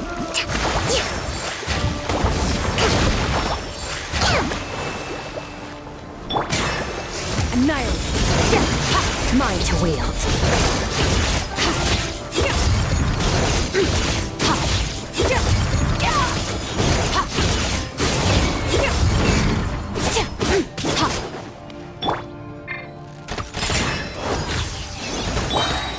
Fuse is lit!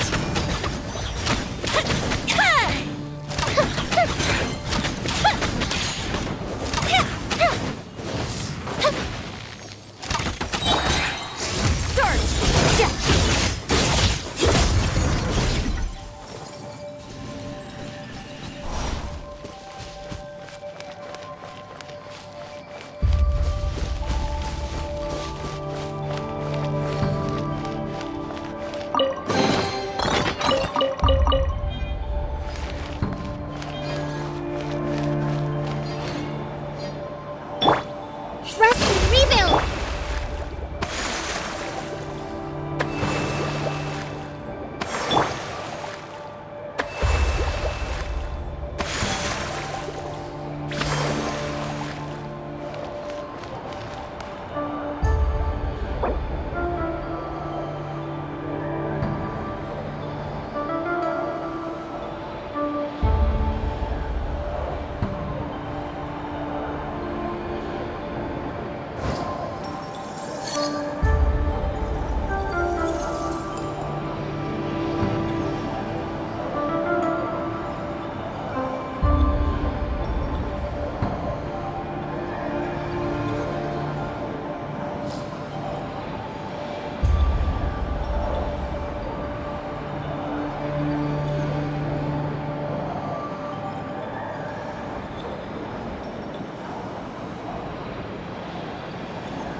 Monsters! At the Universitas Magistrorum? Why now?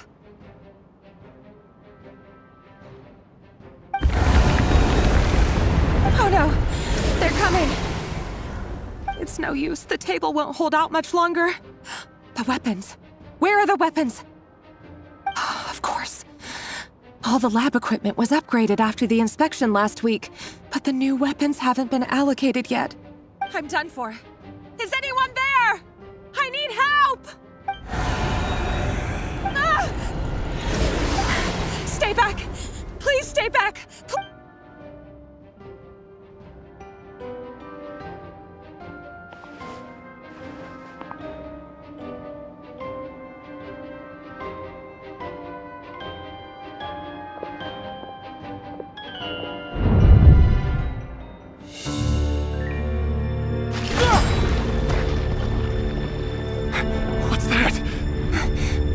Rear. So the rumors about your work are true. What? No! Listen, something happened at the palace tonight. We have to leave! You don't need to lie to me anymore. What do you mean? I know why you're worried, and I will respect the decision you've made. But it's okay, because I found a solution. I know how to end all this. You can have it back. The normal life you so desire. But until then, I'm afraid our wedding will have to wait. Celindus? No, don't do it! Celindus! Celindus!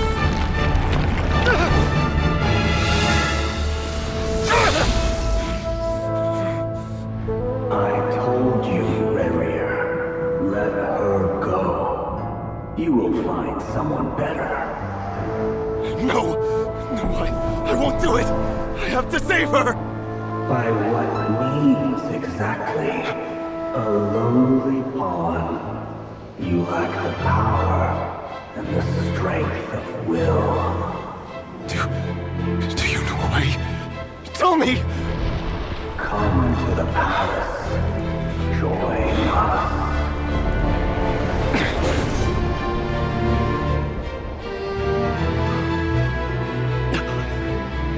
Rary, thank goodness we... Step forth and take your share. You made it. Not you too.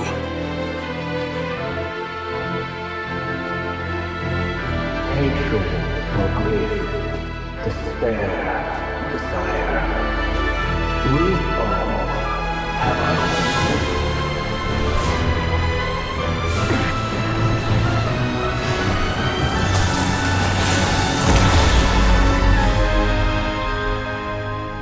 Rarier.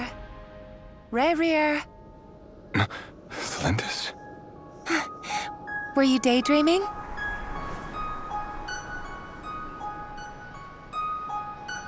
You still remember, Rarier? That question you asked me a couple of weeks ago? Oh. You mean the proposal? Yeah. I'm wondering, where do you think would be a good place to discuss it? Maybe in the garden? Or were you thinking a fancy restaurant? It's your choice.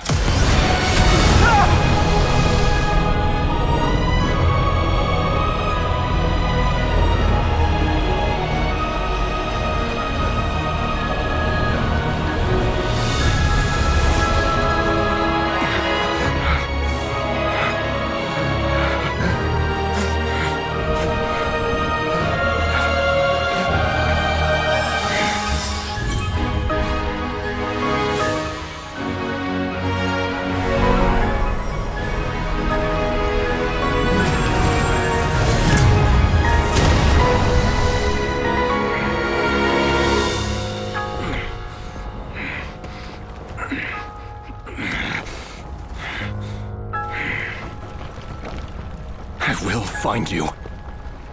And then, you can give me your answer.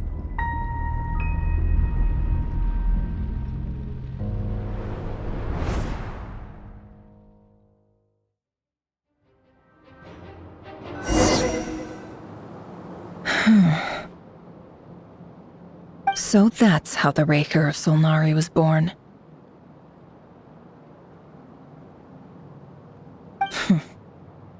A monster created by circumstance is a monster all the same. Viewing other people's thoughts for too long can get uncomfortable. Right now, I'm feeling a strong sense of loathing. In a nutshell, the story of Conria is what happens when the truth falls by the wayside.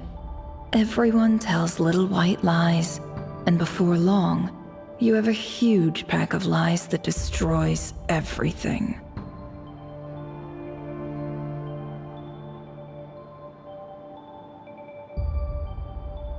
Whew. Time to get back. His past is filled with sorrow, but the tale of any fallen civilization is one of endless tragedy.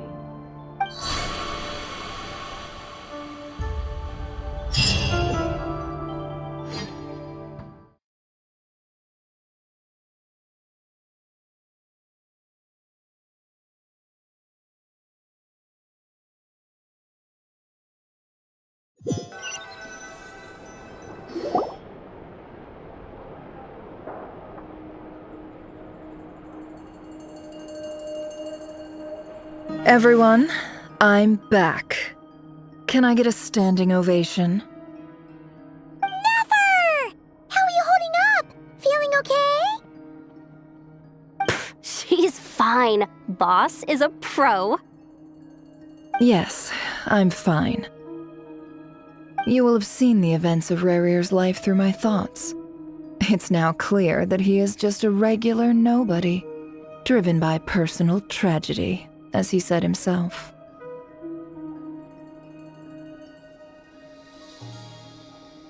I mostly agree. There's only so much we can know about him from his memories alone, but they did give us a clear glimpse into his life in Conria. However, I would not consider Rerir to be a nobody. He was deeply involved in the events of that era. Yet, when the catastrophe of a generation strikes, nobody is safe. Sounds to me like you're speaking in riddles again. Is this you urging me not to abandon the people of Nod Cry and their— That's not what I meant. Although I do hope you choose to remain a part of the plan.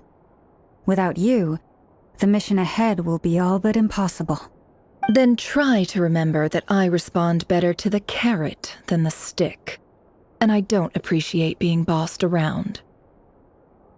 Now, as for you, Missy, you were excellent. You stuck to the rules of the ceremony and kept your mouth shut the entire time. Bravo. Cool! So, can you fill me in on the deets now? Most of what I saw went right over my head. Patience. You'll hear the whole story, don't you worry. But let's meet up with the others first. It will save me narrating it twice. Yehoda? Yes, boss! Let me get that door for ya. That's more like it. For a moment there, I was worried you'd forgotten about the first clause of your employment contract. Forgive my curiosity, but what does the first clause say? It says I gotta do the annoying stuff that boss is too lazy to do for herself.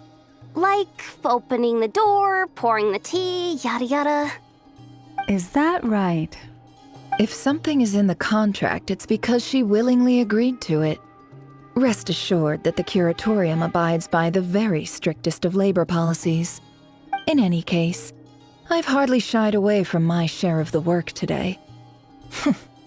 Hope I don't catch Flintz and Varka lounging about in their chairs, enjoying a leisurely cup of tea. There's nothing I dislike more than other people enjoying themselves while I'm hard at work.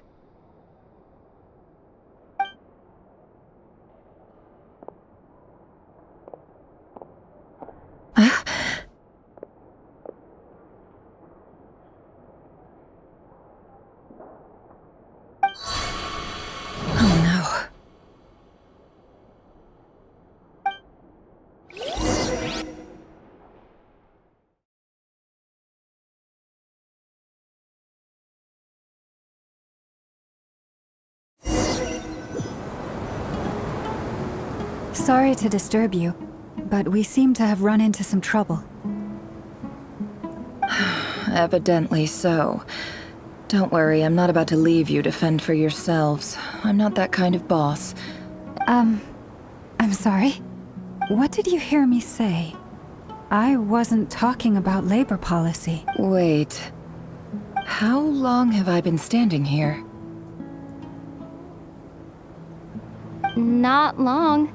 You just appeared by the door a moment ago.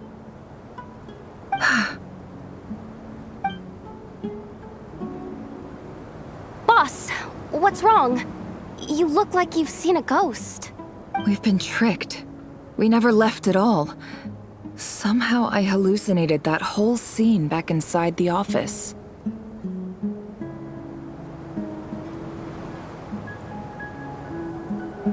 Hallucinated? But how? How indeed. This place should heed my will alone. All thoughts and actions that occur in here are just a result of pawns moving across the chessboard in a carefully calculated manner. And nobody has access to this chess set but me. So you control everything in here? More or less. But yes, it's a special technique of mine. Has anything like this ever happened before? Only once. It was the first time I used the chess set.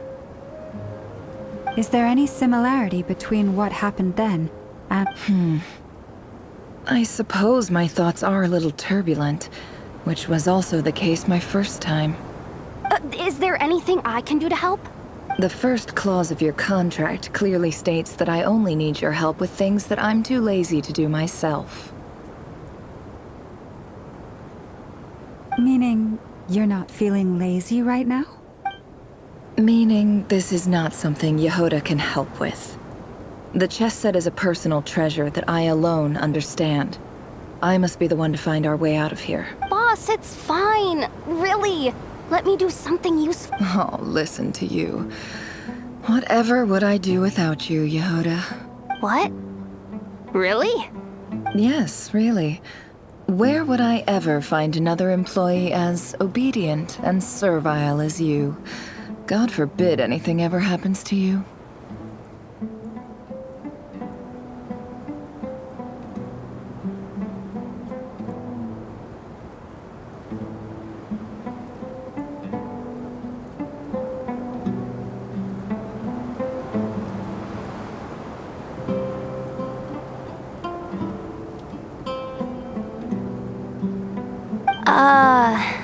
Well, anyway, I was thinking of fetching some water. There's gotta be a source around here. I suggest everyone finds someplace comfortable to take a rest. We gotta conserve our energy. Even though all this chess malarkey doesn't exist in a physical sense, mentally speaking, it's all real. And so is our tiredness and fatigue.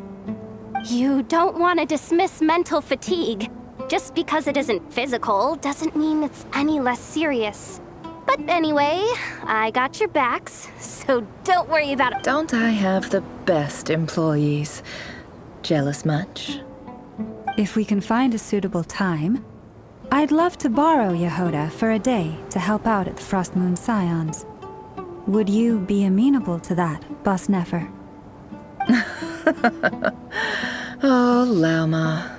Have I ever told you just how pretty you are? Time to rally, everyone. Follow me. As we continue our journey, the same rules will apply. That means stay focused and no talking no matter what we encounter. And don't disturb the chess pieces. You have my word that I will get us all out of here.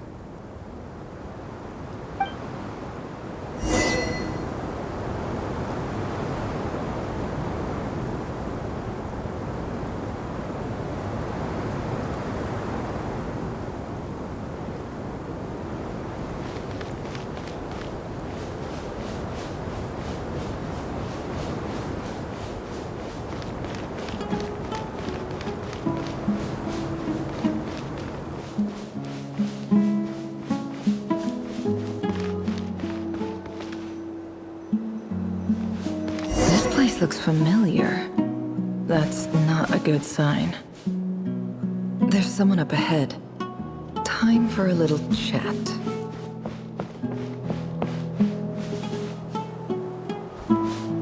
I wasn't expecting visitors at this hour. Wait, is that? Oh, it's him. There you are. Sinue's been looking for you all day. I think he has some news for you. Oh yeah?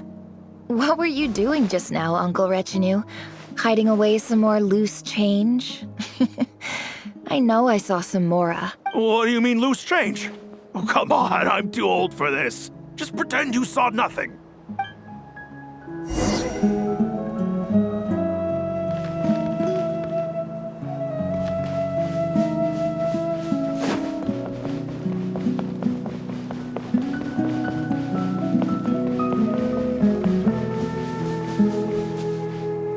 Hey, kid. Mind telling me what Sinuhe's been up to recently? Get in his good books? Why? What do you want with— I've written a new song. I was hoping to showcase it at the next festival. A new song, huh? I'd love to stay and listen, but unfortunately, Uncle Retinue says my dad's looking for me. Well, there's plenty of time and I'm not going anywhere. See that pile of stones? I'll be sitting there warming up my vocal cord. Pile of stones. Got it.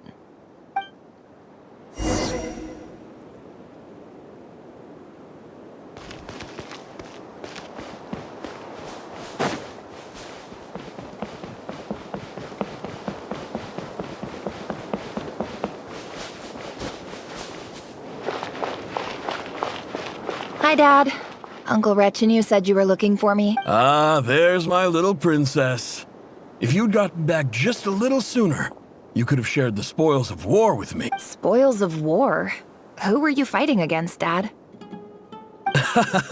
It was just a figure of speech. I was talking about our war against thirst. I went out to fix our water supply problem, and now I'm back. We have a well again. That's right. I found a new one and brought back as much water as I could carry. If it wasn't for these blasted sandstorms, our wells wouldn't be caving in. As the chief of our tribe, I'm supposed to be leading us out of hardship and poverty. You know how prosperous our ancestors were. I've told you all the stories. And look at us now. Squeezed into these hovels. No one would choose this, if it wasn't for the endless wars over the years. But things are looking up. I started working with some folks from the academia a few months back. They gave me some contacts. So you're the academia's helper now? Special ambassador, they call it. Think of it as a partnership. It's nothing bad, okay?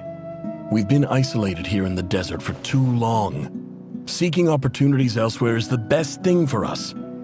So, do you get anything good out of being a special ambassador? Of course. My luck's improving all the time. One day, I swear I'm gonna lead us out of this place. We'll find somewhere new. Somewhere better.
Don't trust your eyes uncritically. People only see what they want to, so don't be your own fool.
That's our well, and you know it.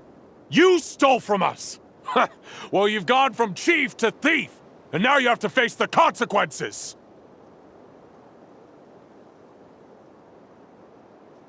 Did you really think you could take our water without permission and get away with it? You're either brave, stupid, or both. And that Special Ambassador Act? Yeah, nice try! We spoke to the Academia. They said it was all news to them.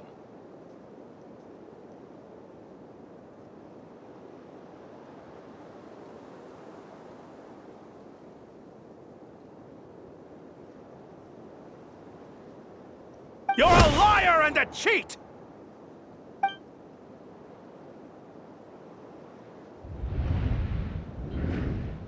I heard Yehuda gasp, but I don't blame her. Most people are terrified by the sight of blood. Corpses strewn across the ground. The wounds are clearly from scimitars and daggers. The desert dwellers' weapons of choice. There's a handwritten note on the ground. Let's see. Halil, this is Sinuhe, chief of the Shimti tribe. Surely you remember me. I was the one who helped you and your colleagues avoid the quicksand in the desert.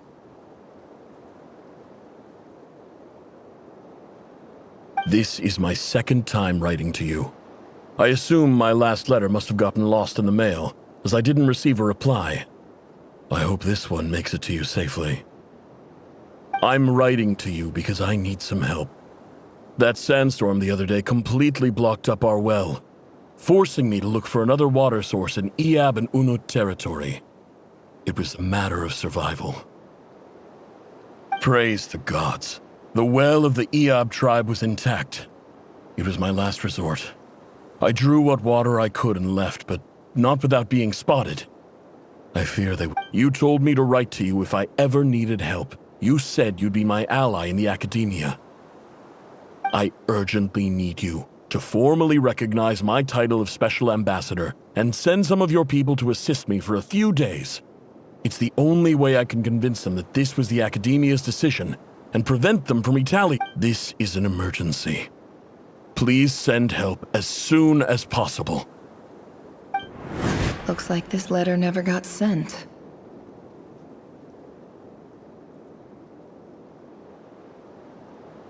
The writer died a grisly death, and the letter was trampled into the ground. It's badly defaced. Some parts are barely legible.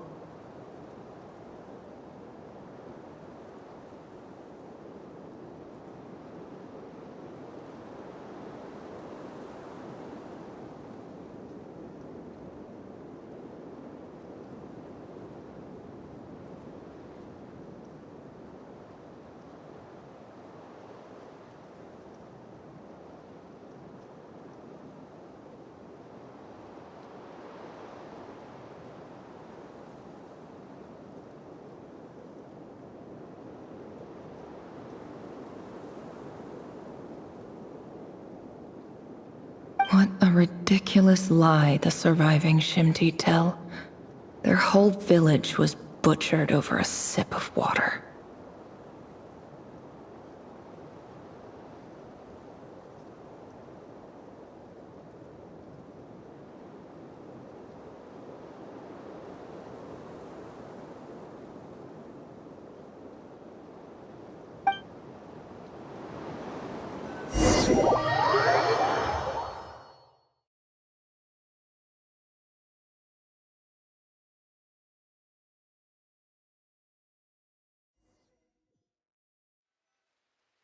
Ah, officer. Welcome. Welcome to our humble village.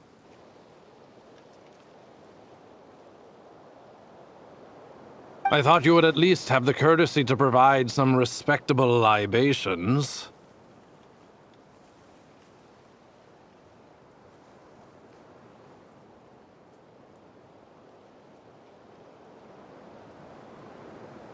This is the finest wine Aru village has to offer.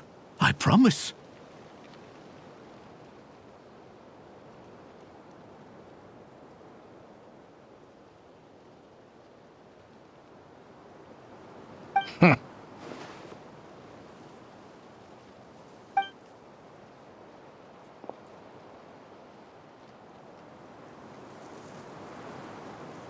The Academia has agreed to reserve a single space for a candidate from your village. But I remain skeptical of this entire endeavor. I highly doubt anyone in this desert possesses serious academic potential.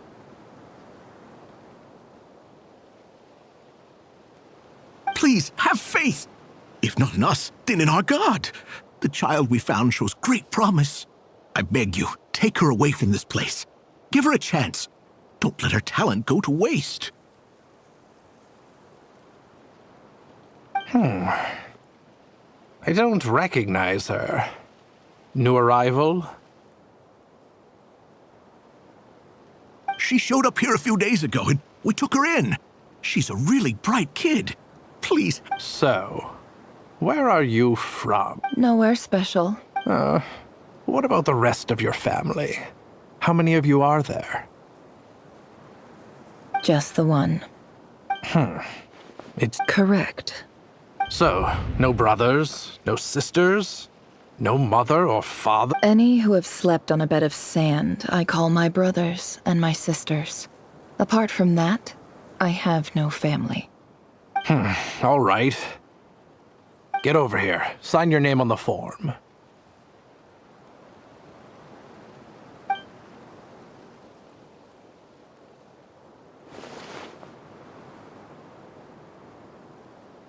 Never?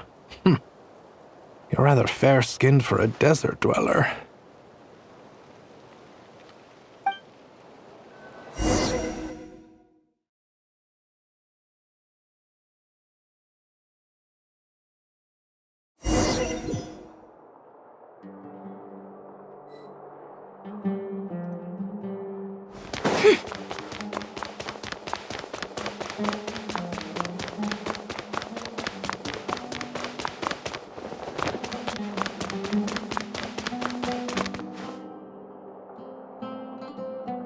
Nefer, this term's assignments have been issued already.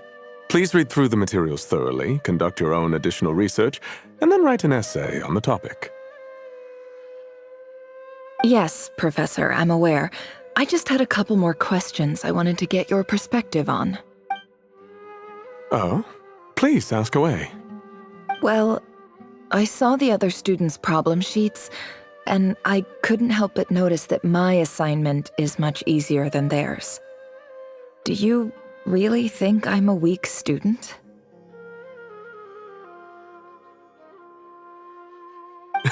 A weak student? Goodness, no. Quite the opposite. You have a sharp mind. Almost too sharp. I think what you're saying is, a weak student wouldn't have noticed the discrepancy.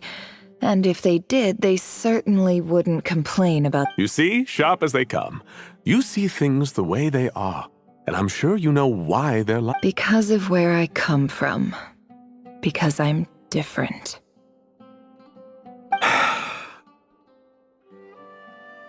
I'm sorry, Nefer. I don't like it any more than you do. It's just— Anyway, you said you had a couple of questions? What's the— I wanted to check. If someone sent me a letter to the Academia, where do I go to collect it?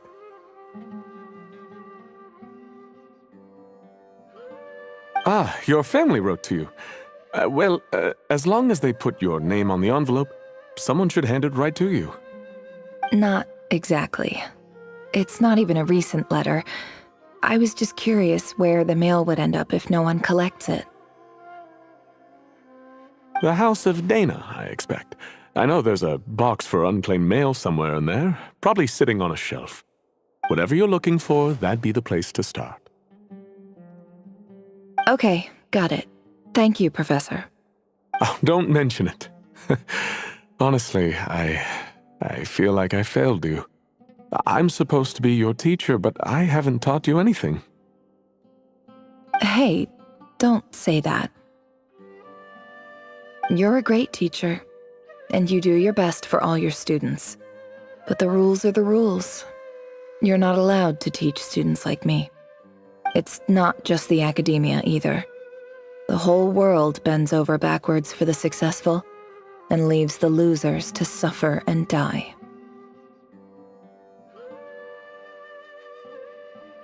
Oh, my dear child. Don't tell me you've given up on life already. I haven't.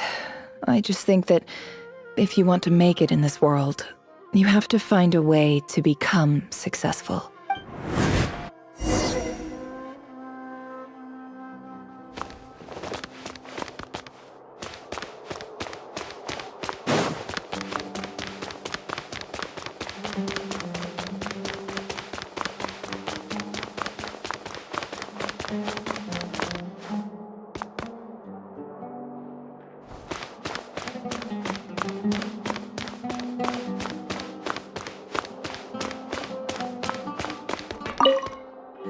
This must be it.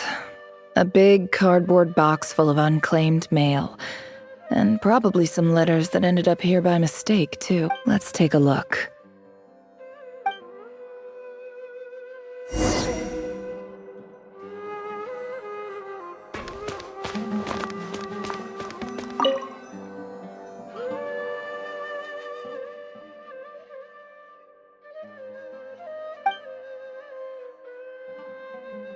A dilapidation survey from Port Ormos.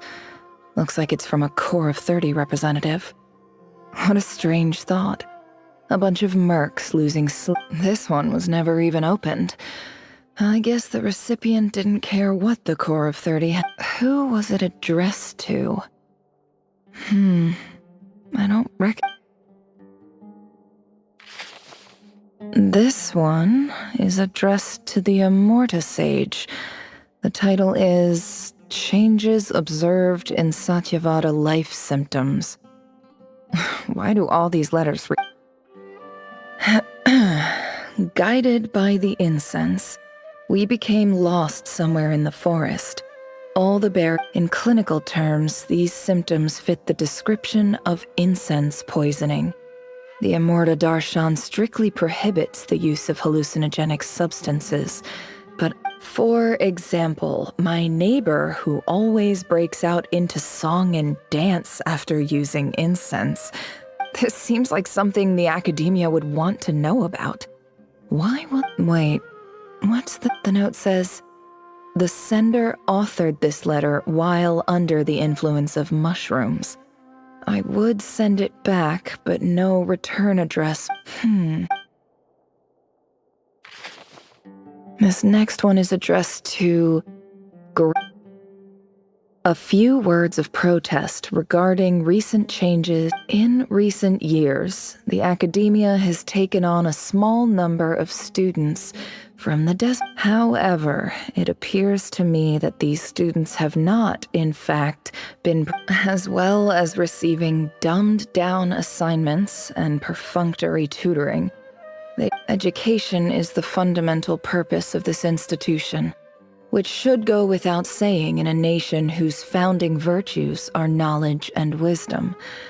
I ask you, is the lip service we pay to the policy of education? As Grand Sage, policy decisions are your prerogative. But do not forget I do hope you will give some serious attention to this matter. I encourage you to discuss issues like— Great letter. And the sender is— Huh? I didn't realize anyone else even knew how bad students like me have it in this place. So this is where letters from the Sage of Spontamod end up?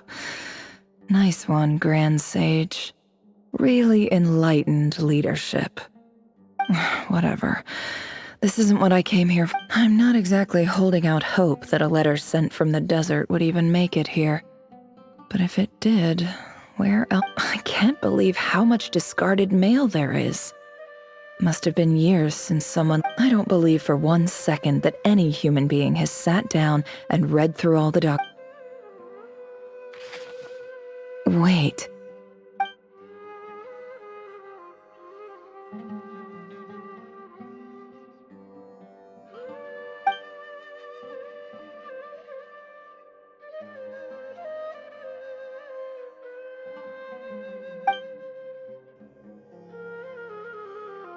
Greetings, Halil. My name is Sinuhe, chief of the Shimti tribe. I was the one who came to you and your colleague's aid when you ran. I don't know how well you remember it now, but I brought you to safety and gave you some water and other supplies. In my tribe, learning a person's true name is serious business, and I therefore see you all as friends. You were kind enough to leave your contact. The Shimti tribe lives a harsh, nomadic existence in the desert. You were sympathetic towards my plight, promising to make me a special ambassador of the academia. And this brings me to my reason for writing. Our tribe is There was a terrible sandstorm a few days ago, which blocked up the well in our land. The Eob and Unut are descended from the Thamudians. While we trace our ancestry to Tulatula, we worship the Lord of Flowers and have had relatively good relations with our fellow tribes up until now.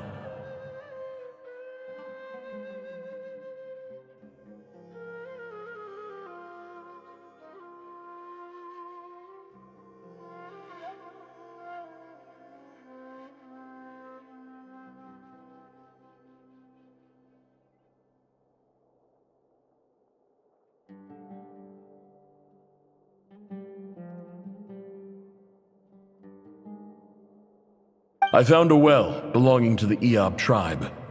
They declined to help us, but I really had no other option. So when we met, you assured me that you would be my ally in the academia. I would like to take you up on that offer, because I really need your help.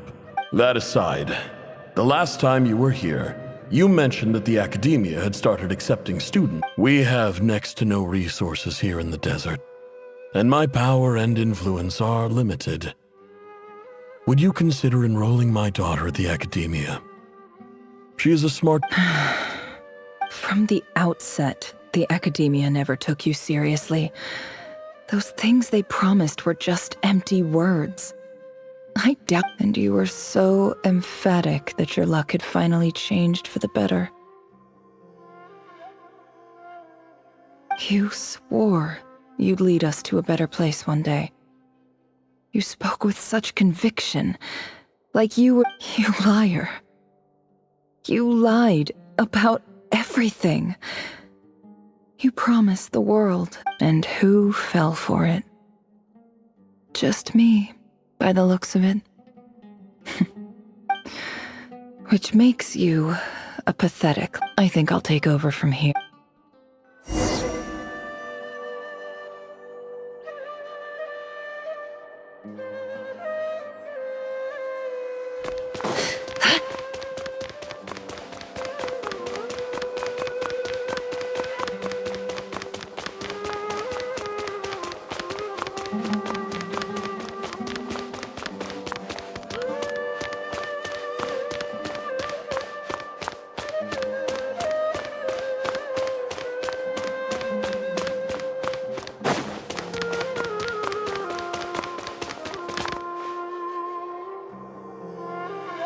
I just came to say goodbye.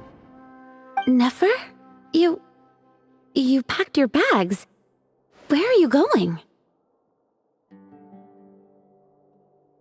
I'm quitting. Something's come up in my hometown. Gonna head back and... Huh? But this was a hard-won opportunity for you. You know that better than I do. It was. But it doesn't matter. I have more important things to deal with, and they can't wait. Oh, and I didn't want to overfill my bags, so I left some incense on your desk. What's wrong? I thought you liked incense. Although, I did read somewhere in the House of Dana that it has hallucinogenic effect. Isn't this the stuff you brought from your hometown? You're just letting me have it? Yeah, about that. I lied. It's not rare at all.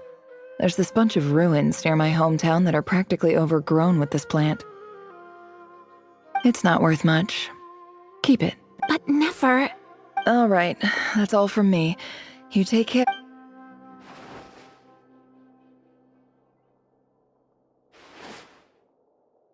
Don't forget me, okay? I mean, we're more than just classmates, right? We're friends. Yeah, I'll remember you.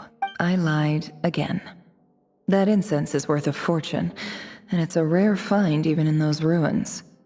And as for remembering her, I have far too much to do when I get back. No time. I'll be lucky if I even make it through this alive. But either way, I expect I'll forget you.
Emotions are like a raging torrent that surges through the mind. More often than not, if you try to hold them back, you'll be swept away by their unstoppable force. And if you try to ignore them entirely, you'll end up tearing yourself to pieces.